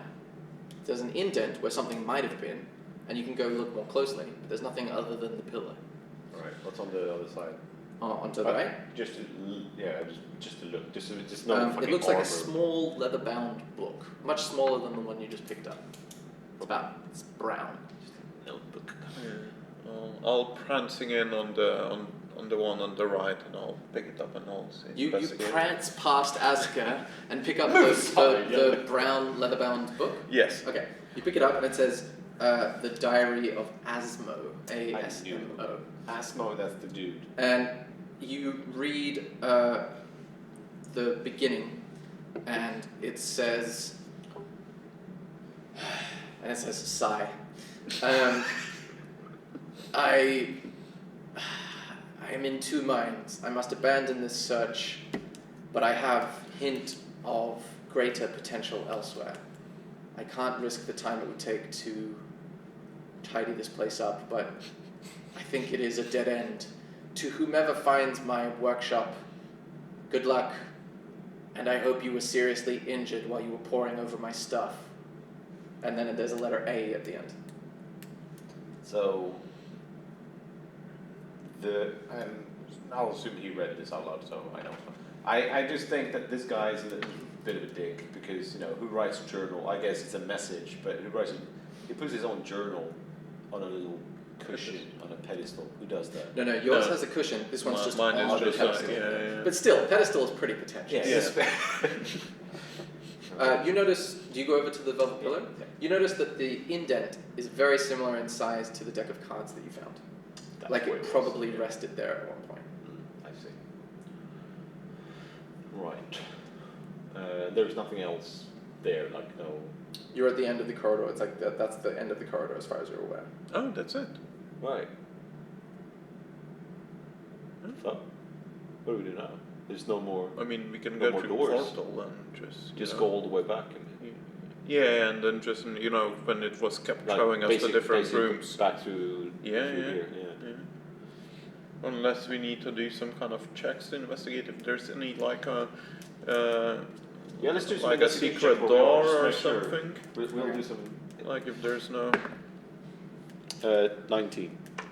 19. What are you investigating? Just trying to figure out, is there any other kind of hidden doors where we are, or is this truly a dead? Okay, you look around and you don't see any doors, but with a 19, you do notice some like charcoal scribblings that are in the same sort of handwriting as you've been reading this guy's notes. And it says, I've tried should I try the fourth card? Did I try that before? I haven't tried the top card. What about the seventh one? And it's just different like considering and then different numbers at the end. Should I do the 10th? And then just questions written in like charcoal.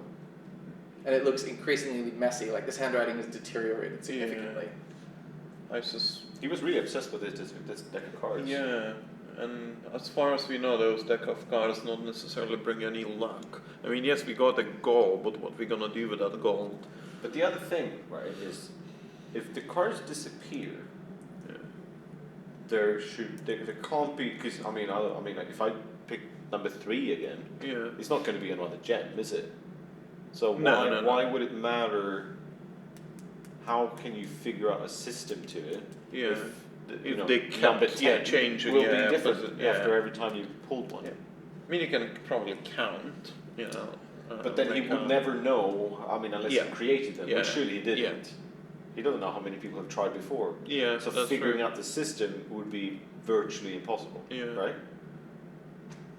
I think he was, just a big door. Should we try to draw some cards just for like Chess and gigs. yeah, just to see where where we go? I mean, clearly. I mean, I don't want to lose my cloak now. I'm kind of fond of it now. why would you lose your cloak? Is that going to be your main concern? Yes, I want to use a fucking boat, mate. Your rapey uncle cloak. I can't wait until a situation comes up where he says, "Luckily, I have a boat." Did someone ask for a boat? Oh no mistake. No one did actually. How are we gonna open this small jewelry box? Did someone ask for a ram? You just crushed the jewelry box. And everything in it. All right. Sure. I mean, if you want to do a. Yeah, I'll try to open a card. He said he had tried number 10, which will now be. Was it number 10? Which ones he tried? Do you remember what was So written? what was it written on the wall? Can we pick one? You look back at the wall and it says, "I've tried number 4. Wait, have I? I've tried number 10. No, I need to try number 10. What about number 7? He's kind of like wrestling with himself, like he can't even remember. Okay, I'll go with number 10 then. Yeah. He's clearly Okay. losing his mind. I'll taking number 10. Okay. This one. It's nothing. Put it down. Okay. Let me just look it up. It's blank memory. Yeah, you're It's dead. Alzheimer's. That's what death looks like, bro. Okay. You see. You lost your cloak. If you wear a cloak. You see a small illusion appear on the surface of the card, a little bit like when Princess Leia is talking to Obi-Wan Kenobi in R2-D2, and it just sort of hovers above the card. Yeah. And it says, "If you have a cloak, congratulations, you found the golden card. Hey! This entitles you to a free tour of Many Things Incorporated and the opportunity to audition for the One-Eyed Jacks. We appreciate your patronage. And then you see like a purple portal just go and opens like in front of you. What was that? Free. Many Things Incorporated, was it? Yeah. Free audition? What? Let's. I mean, it might be that it's only for one person. So let's hold hands and go through. So we both go through. You guys are so cute. Because I don't want you to go through and then it closes and I'm stuck in this weird labyrinth with stuff I can't kill alone. Yeah. So I'll. Or you're big, right? No. You're a gnome as well. Yeah, I'm gnome. I was gonna say. You can jump on top of my shoulders. Yeah, that's and what I was can, gonna say. Yeah, we'll do that. And my cloak possibly will cover our feet up till the end, so we can pretend. How big is this cloak? It's normal. So it would be sort of For a halfling, that would be a. Are you a halfling? Yeah. Okay.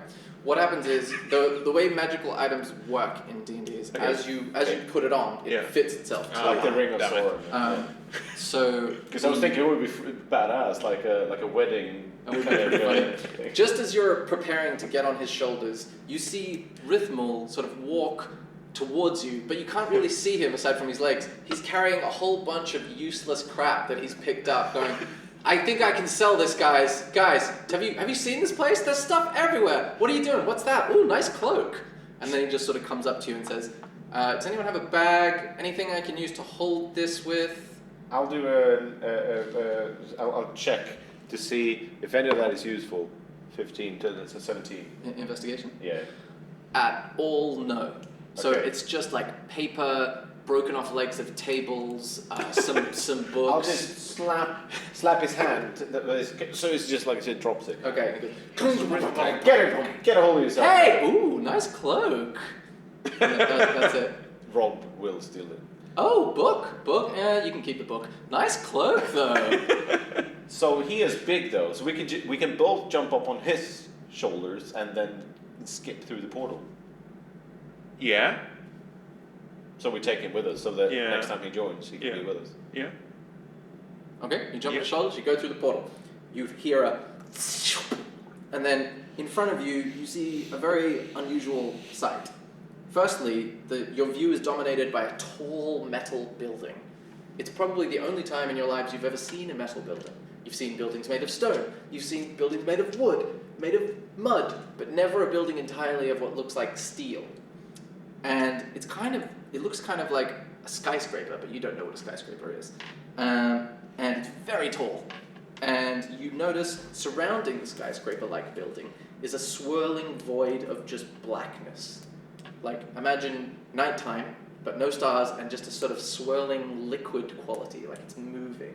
And occasionally, you see weird things sort of like floating past in the blackness.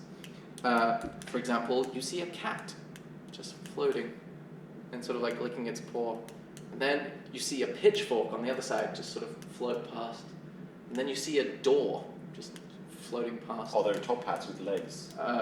No, there are none of those. That's a very specific request. You get the sense that these things they have no relation to each other that you can determine at this point. You see the skyscraper building, you see the swirling blackness, and you're on this sort of like chunk of land that's just floating in this black void. And that's what you see.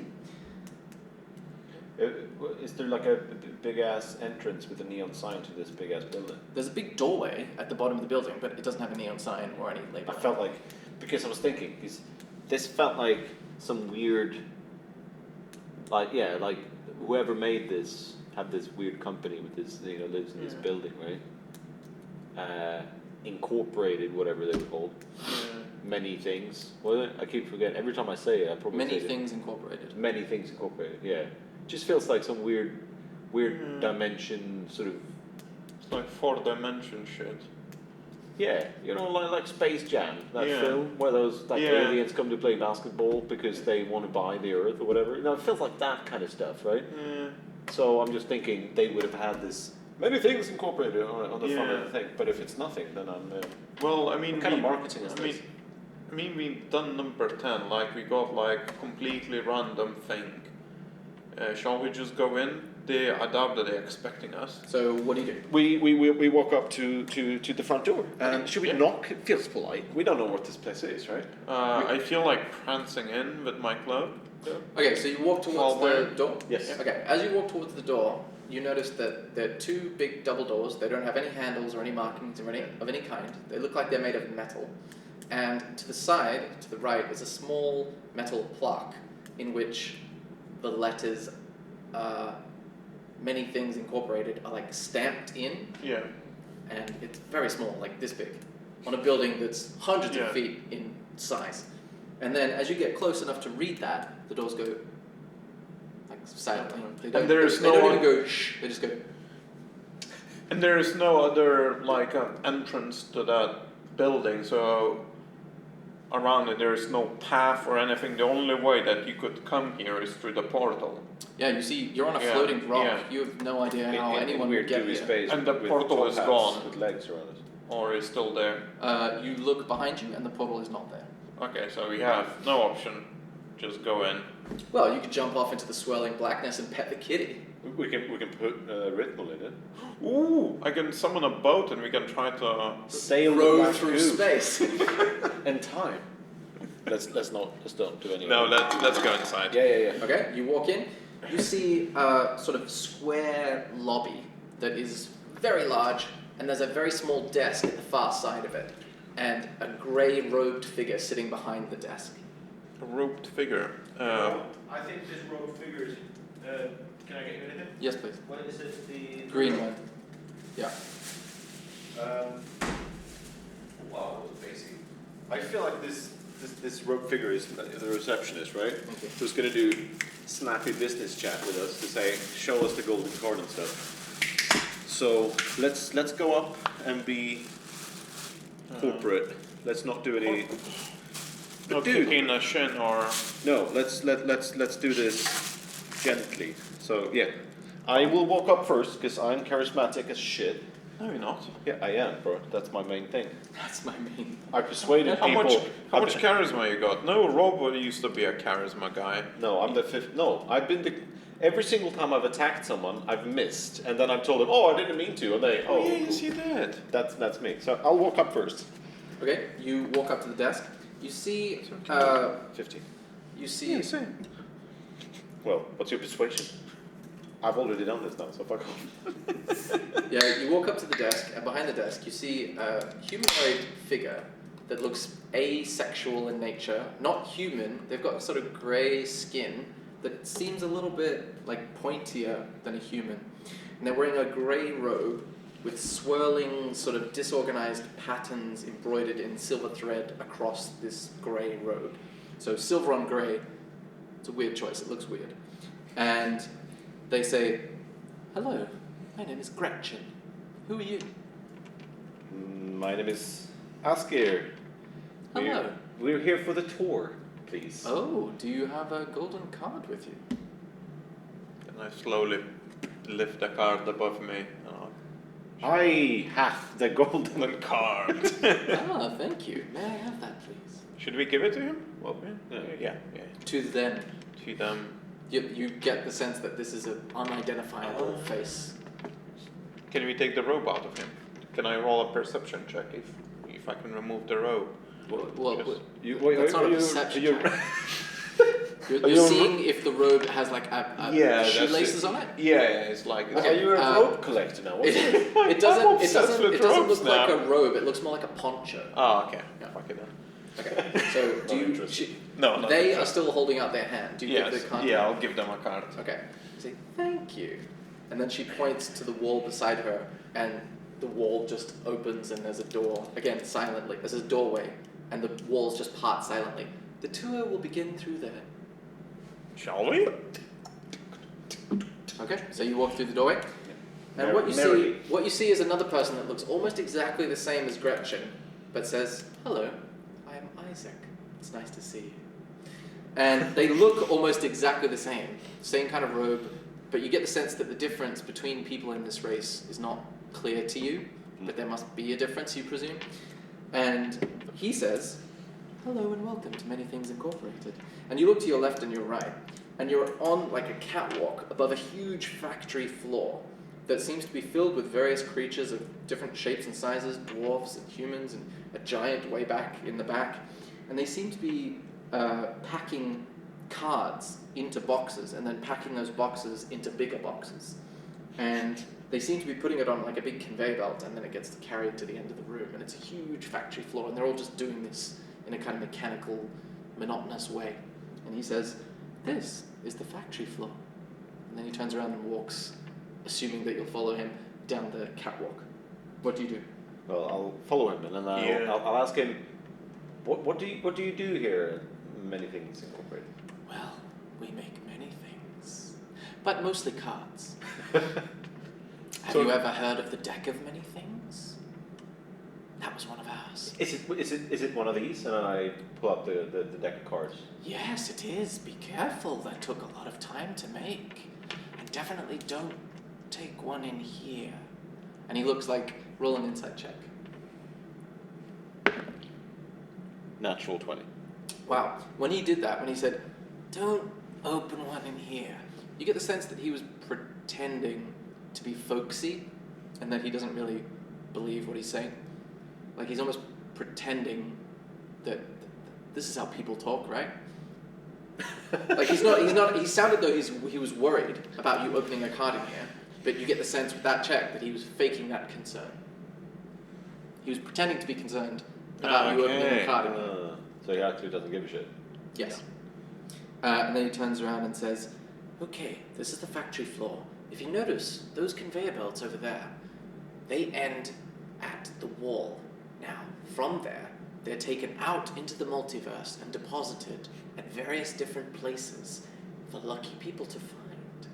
And you notice that the conveyor belts just go straight into the wall, except the wall has like a little black, like a black hole. They just seem to disappear into this void. And that's how you assume his description works. These packs of cards get just distributed out into the multiverse. So it's not like a single card, so those cards are already assembled and they just send out the decks. Yes, they send out whole decks and they get randomly deposited. Where do these decks end up? How do they? Well, they end up all through the multiverse. What, in random locations? Very much so. Well, so You're really getting the hang of this. Can we ask for some cards? You already have some, my good sir. Again, you get the sense his folksiness is not real. Yeah. It's like a robot trying to talk human. A little bit, Yeah. but much more convincingly than beep boop zeep boop. Shall we continue the tour? Yes, let's. And then he walks through the wall at the end of the catwalk, and you sort of look at each other just through the wall. It just as if it wasn't there. Well, I go up and try to knock on the wall. Your hand goes straight through. Let's continue. Okay.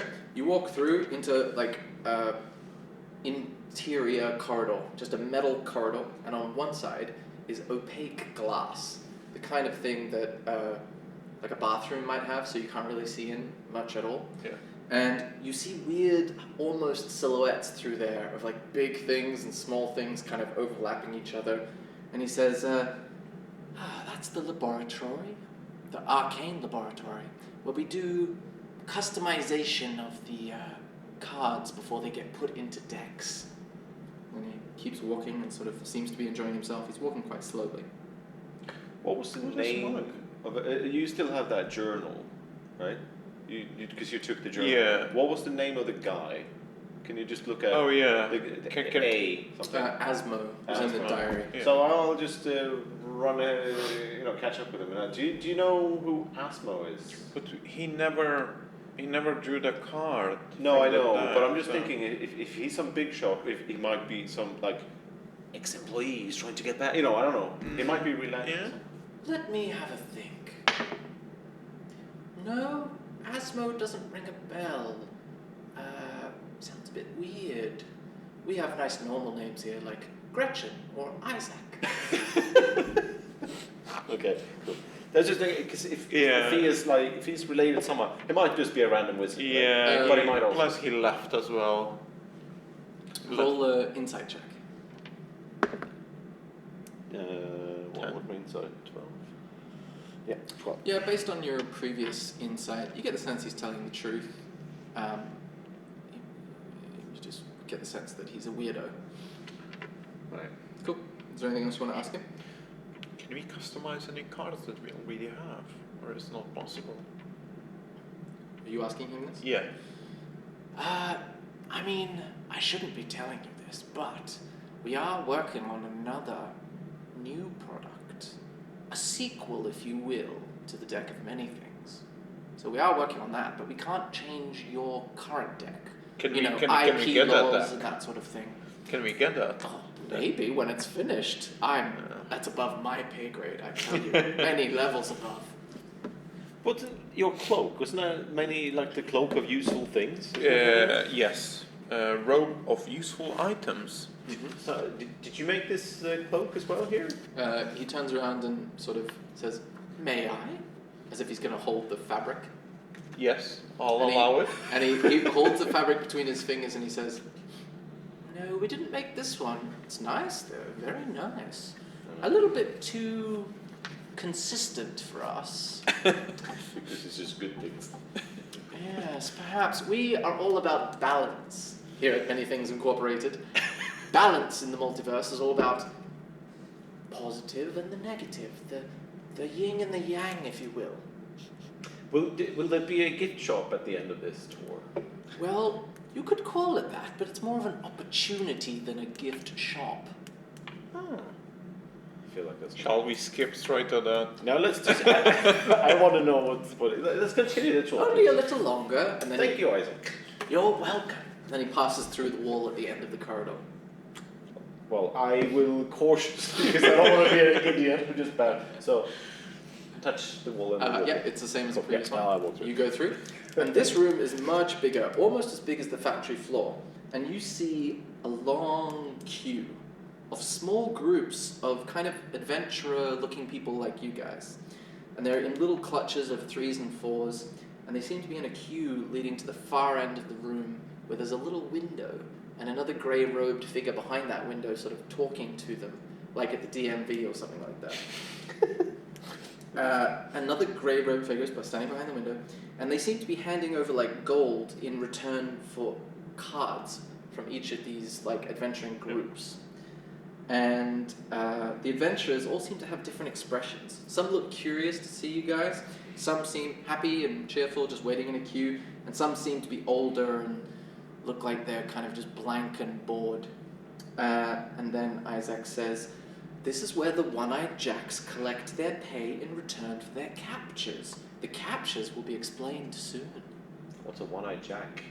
Well, the One-Eyed Jacks are what we call our retrieval teams, our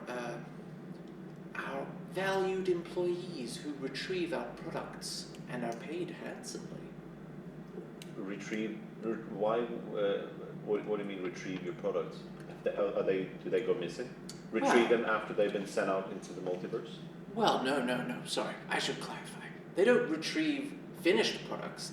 They retrieve the creatures and objects that become our products. Oh, I see. So, It's starting to make sense. what cards did you draw from the Deck of Many Things before you drew the golden card? The one that made him stupid, and one that gave me gems. Oh, the gem card. And then Aren't you you lost all the lucky? stats as well.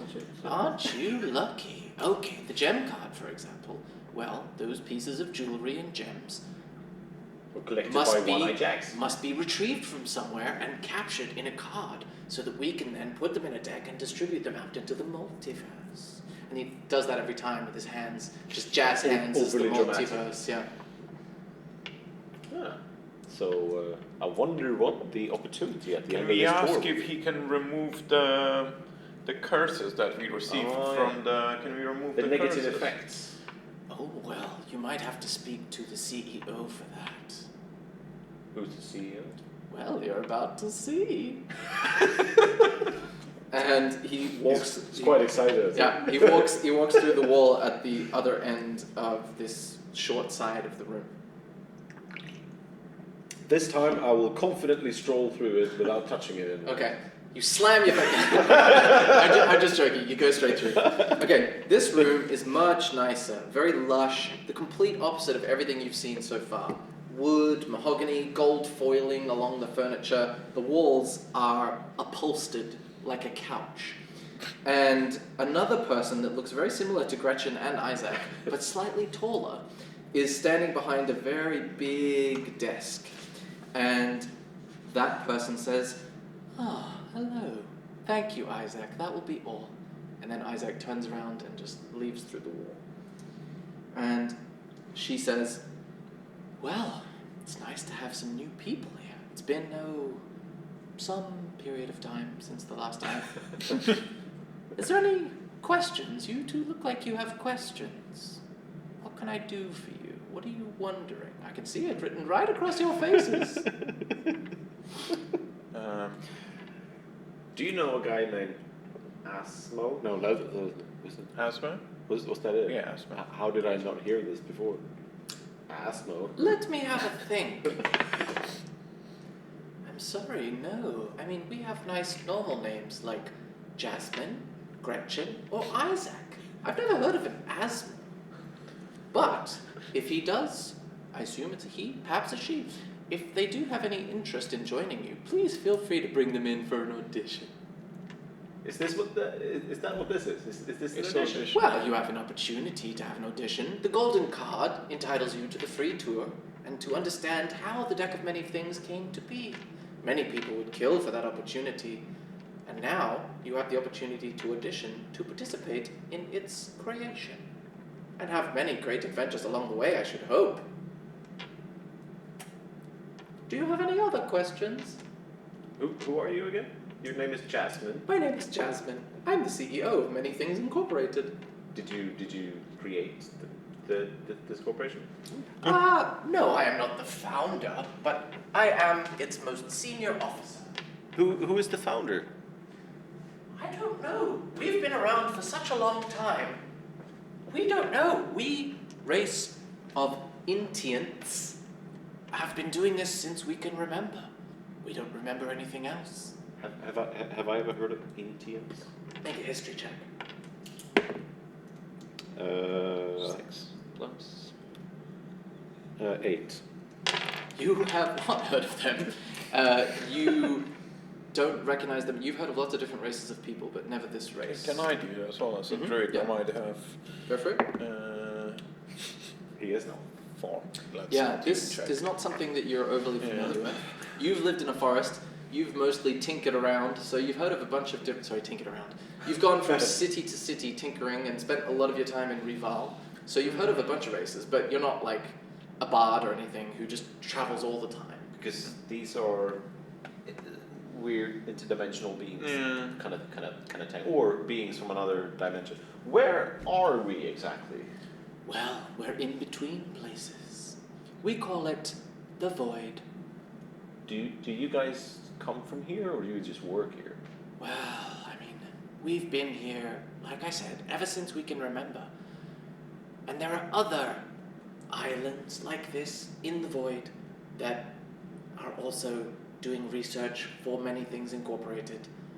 But that is the entirety of our people. I see. Islands in the Void. But it's rewarding work. We enjoy it. Do you know where this is?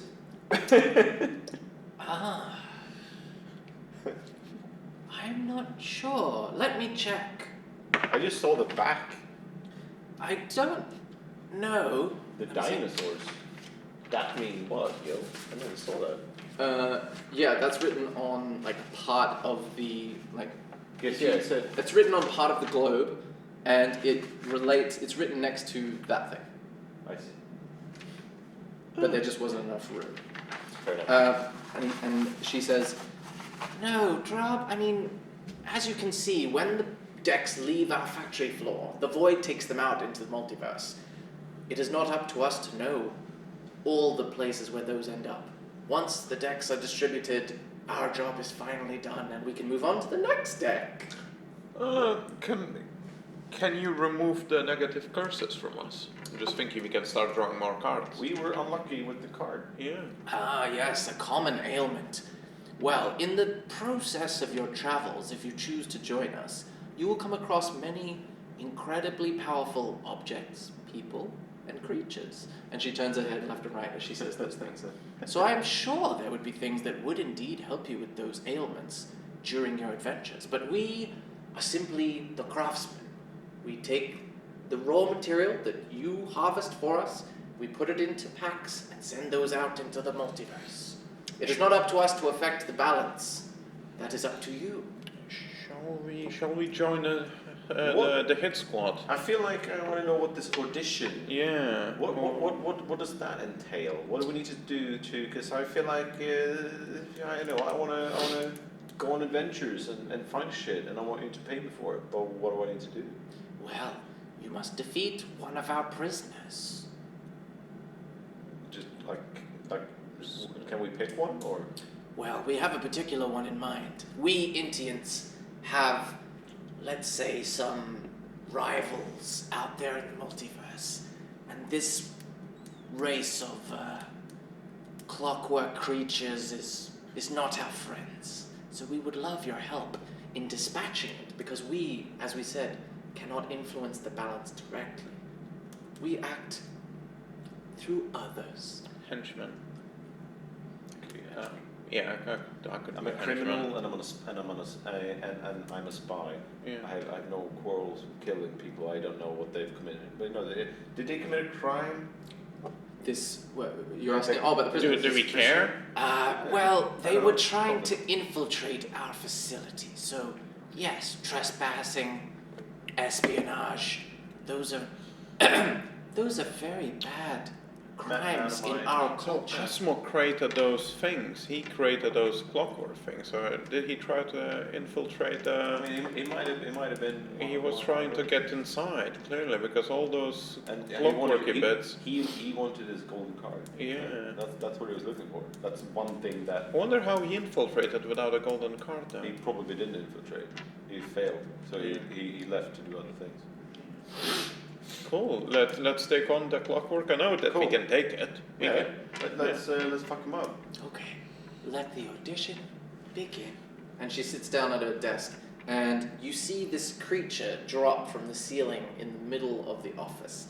And it looks a little bit like a starfish, but as you look closer, the gears are soft and wobbly, very different from from the dragon. So imagine like fleshy clockwork, and it's got 5 like tentacles like a starfish, and these 4 little legs below those tentacles that spindly like carry it around, and it goes like. Fireball. Everybody roll initiative. 40. 3 plus 2, I think. Yeah. Initiative. Yeah. 5. Okay, and then 14 and then 5. So Asker. The starfish. And then no mistake. Okay, the starfish goes first. Fuck. It rolled betterer. What kind of nimble little shitbag is Let this? me just. Is there a boss music playing in the background? Should I put some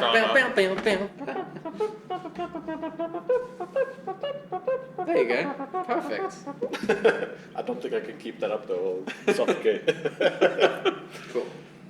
That's a desk, is it? Yeah, that's the desk. With Jasper. And the starfish the rest of the around stuff it. is around there. Hold on one I second. kind of miss Gretchen a bit. Yeah. I took a fancy to Gretchen. Okay, so Asker and Milkstick are there. I'll say you guys were talking about there. The starfish fell in the middle of the room, did she? Yeah, give me a second. Okay, so the starfish thing is going to. Starfish.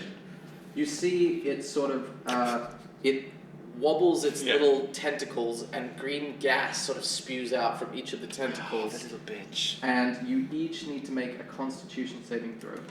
Oh god damn it! Which one is the Constitution? Yeah, God. Plus 0. Minus 1. 4. No, God. 12. 12. Exactly 12. Okay, so you manage to resist the effect, but you are paralyzed. But you get to repeat your saving throw at the end of your next turn. So paralyzed means you just Skip the can't turn. move or speak, and you're in a bad situation. Can I send a firebolt its way? Not while you're paralyzed. Okay, So I was thinking I might just need to do that.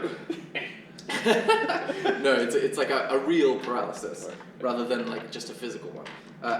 Then Milk's. Oh, so Asker, you get to roll because it's your turn to see if you unparalyze. So just roll a Constitution saving throw. Don't do it. Oh, I apologize. Only counts inside the thing. 9. No, 10. 10. Oh, so close, but no. Still paralyzed. Your turn, Milk's. Dun, dun, dun, dun, dun, dun, dun, dun, dun. See, this is so much better. So how big is the starfish? It The is fleshy starfish. bigger than you. Yeah, but in terms sorry. of feet. Bigger than even Rhythmal. So it'd be about 7, 8, 10 feet tall. Okay. So Rhythmal's also standing in the corner going, all right, I'm just gonna wait. I'm gonna sit this one up. I'm I'm a little, gonna chat the Jasmine up. I'm a little worried.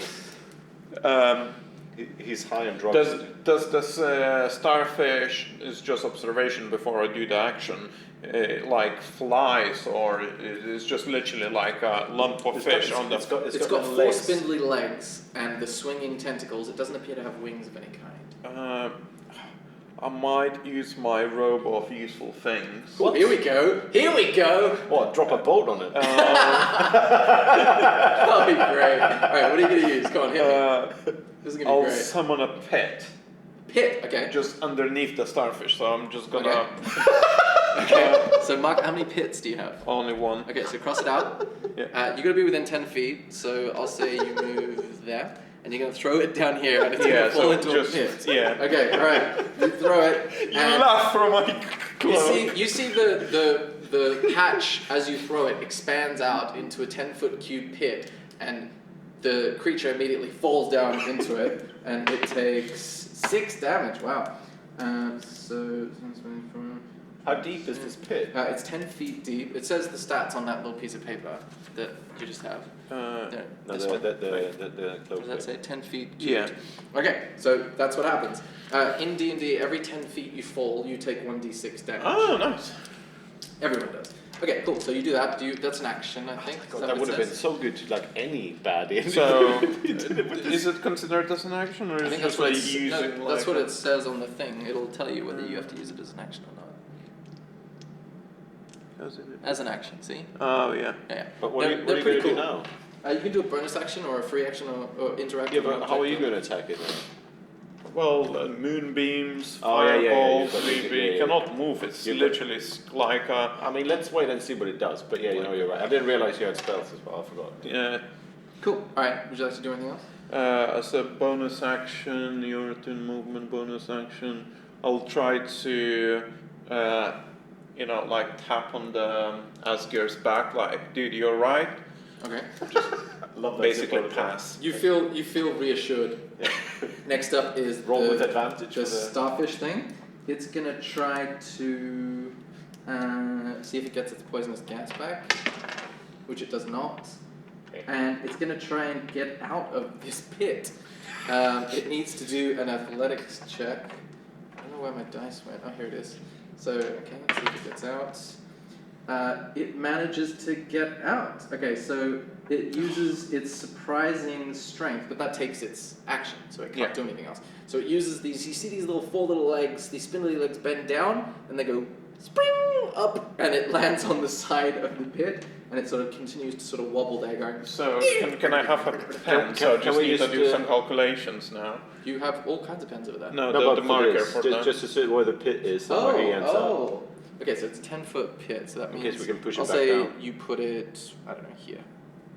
Yeah, and And it then jumps you- out on the left, on the right here. On the right side. Can we Push him down. Yeah, back again.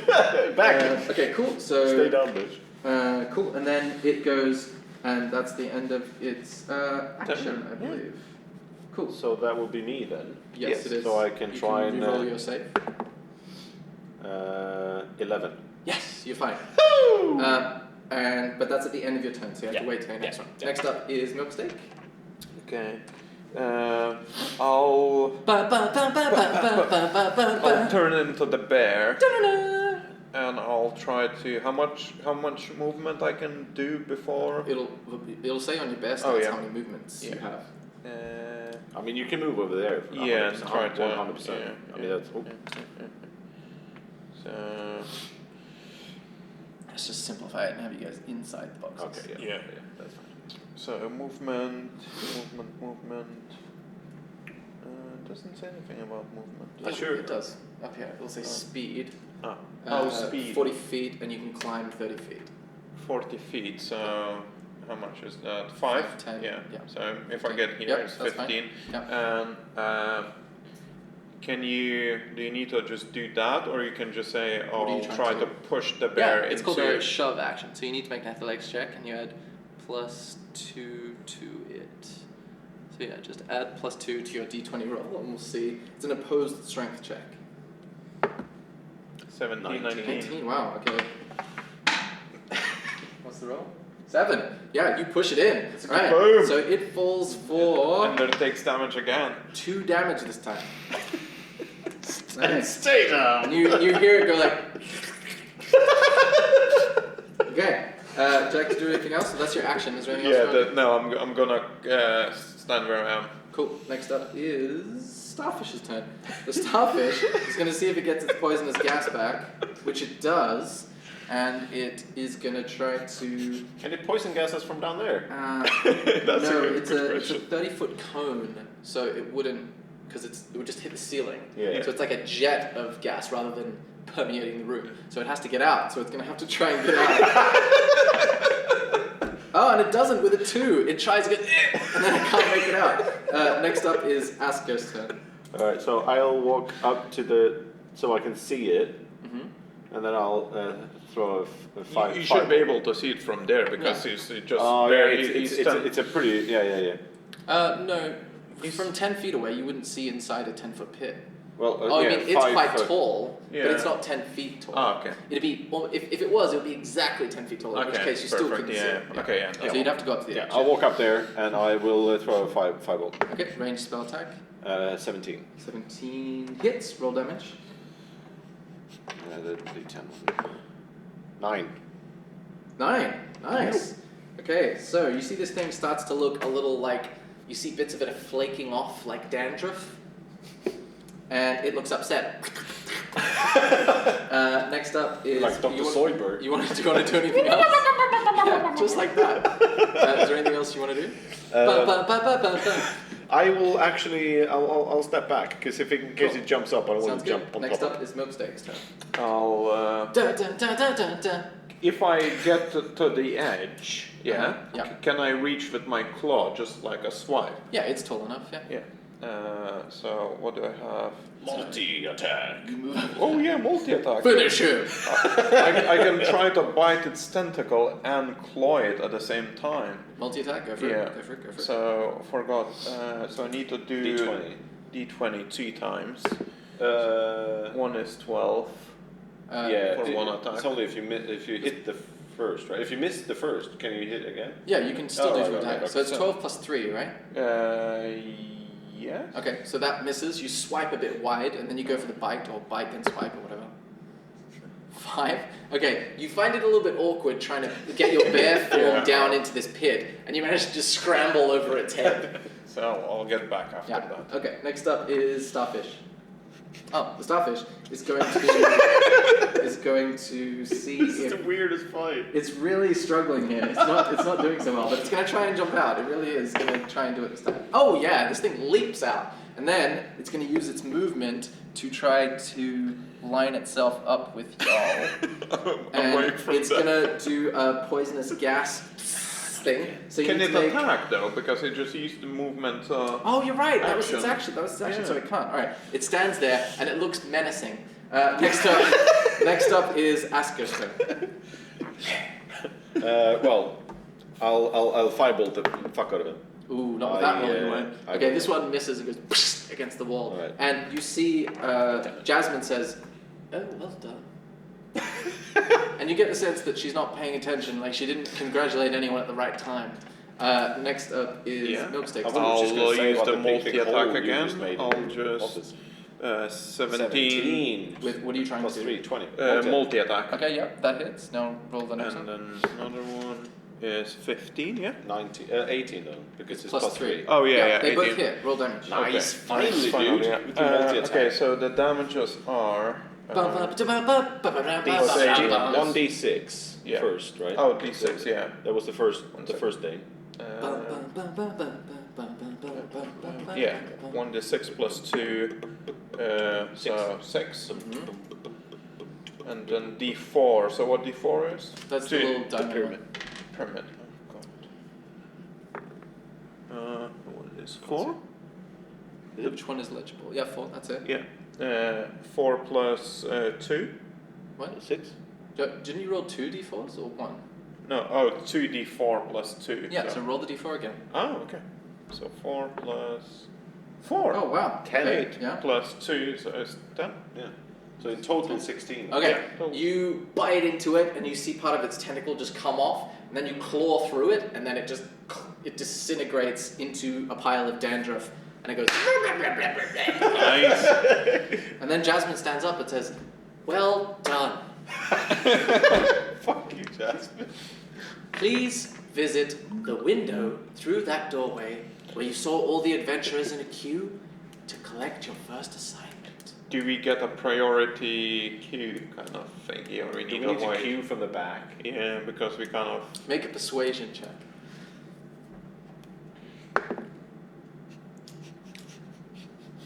A 1? Alright, roll the d20 again. 14. 14.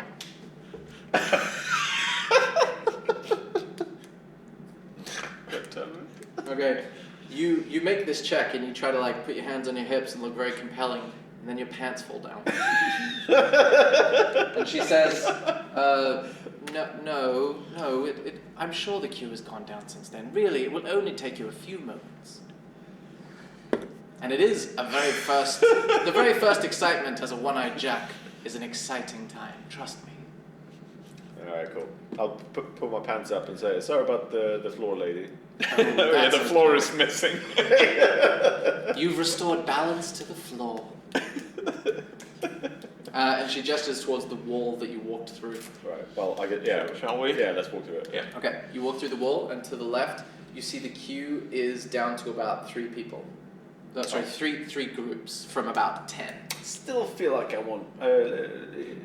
Can I try to, since I'm still in a bear form, can I try to just like just wander straight away to the desk, ignoring all the people, just You walk past the queue in a bear form to the Yes. desk. Yeah. You see the group of adventurers that have the window at the moment are a group of dwarves, and they turn to you and sort of go. And they seem kind of old and decrepit and angry. They But do I care? Well, I walk towards do you the want to desk. fight? Do you? It's up to you. Do you care? How much do you care? I'll just walk up. Okay, I'll run up, and I'll say, I'm sorry. He's deathly ill. It's one of these hospital visits because he's got the Jasmine told us that we should have. Okay, make a deception check. 19 plus whatever 4, so 23. I ain't ever heard of that. That sounds devastating. But you best be getting back to the back of the line, or I'll make you a one-eyed Jack for real. And then he holds up his dagger towards your face. Oh god damn it! All right. He believes you, but he doesn't understand what you say. I was thinking if I just speak gibberish, maybe he'll be like, oh, he knows what he's talking about. All right. You convinced him of the situation, but if like He doesn't care. it didn't like you didn't say you better give. You were trying to appeal to his sense of pity, but he doesn't have a sense of pity. If you said something like, we need to take your spot, or this whole building will collapse. Then if you convince him of that, that's a good thing. Fair enough. Cool. So you see, after a couple of minutes, you turn back into your. I think you can actually stay that for as long as you like. Yeah, but I turn it back. Yeah. You get to the front of the line, and the person behind the window that looks the same as all these other guys, with the sort of greyish skin and the pointy features and the robe with the swirling embroidery, says, "Hello, my name is Zane." Of course he is. And that's where we'll end the session.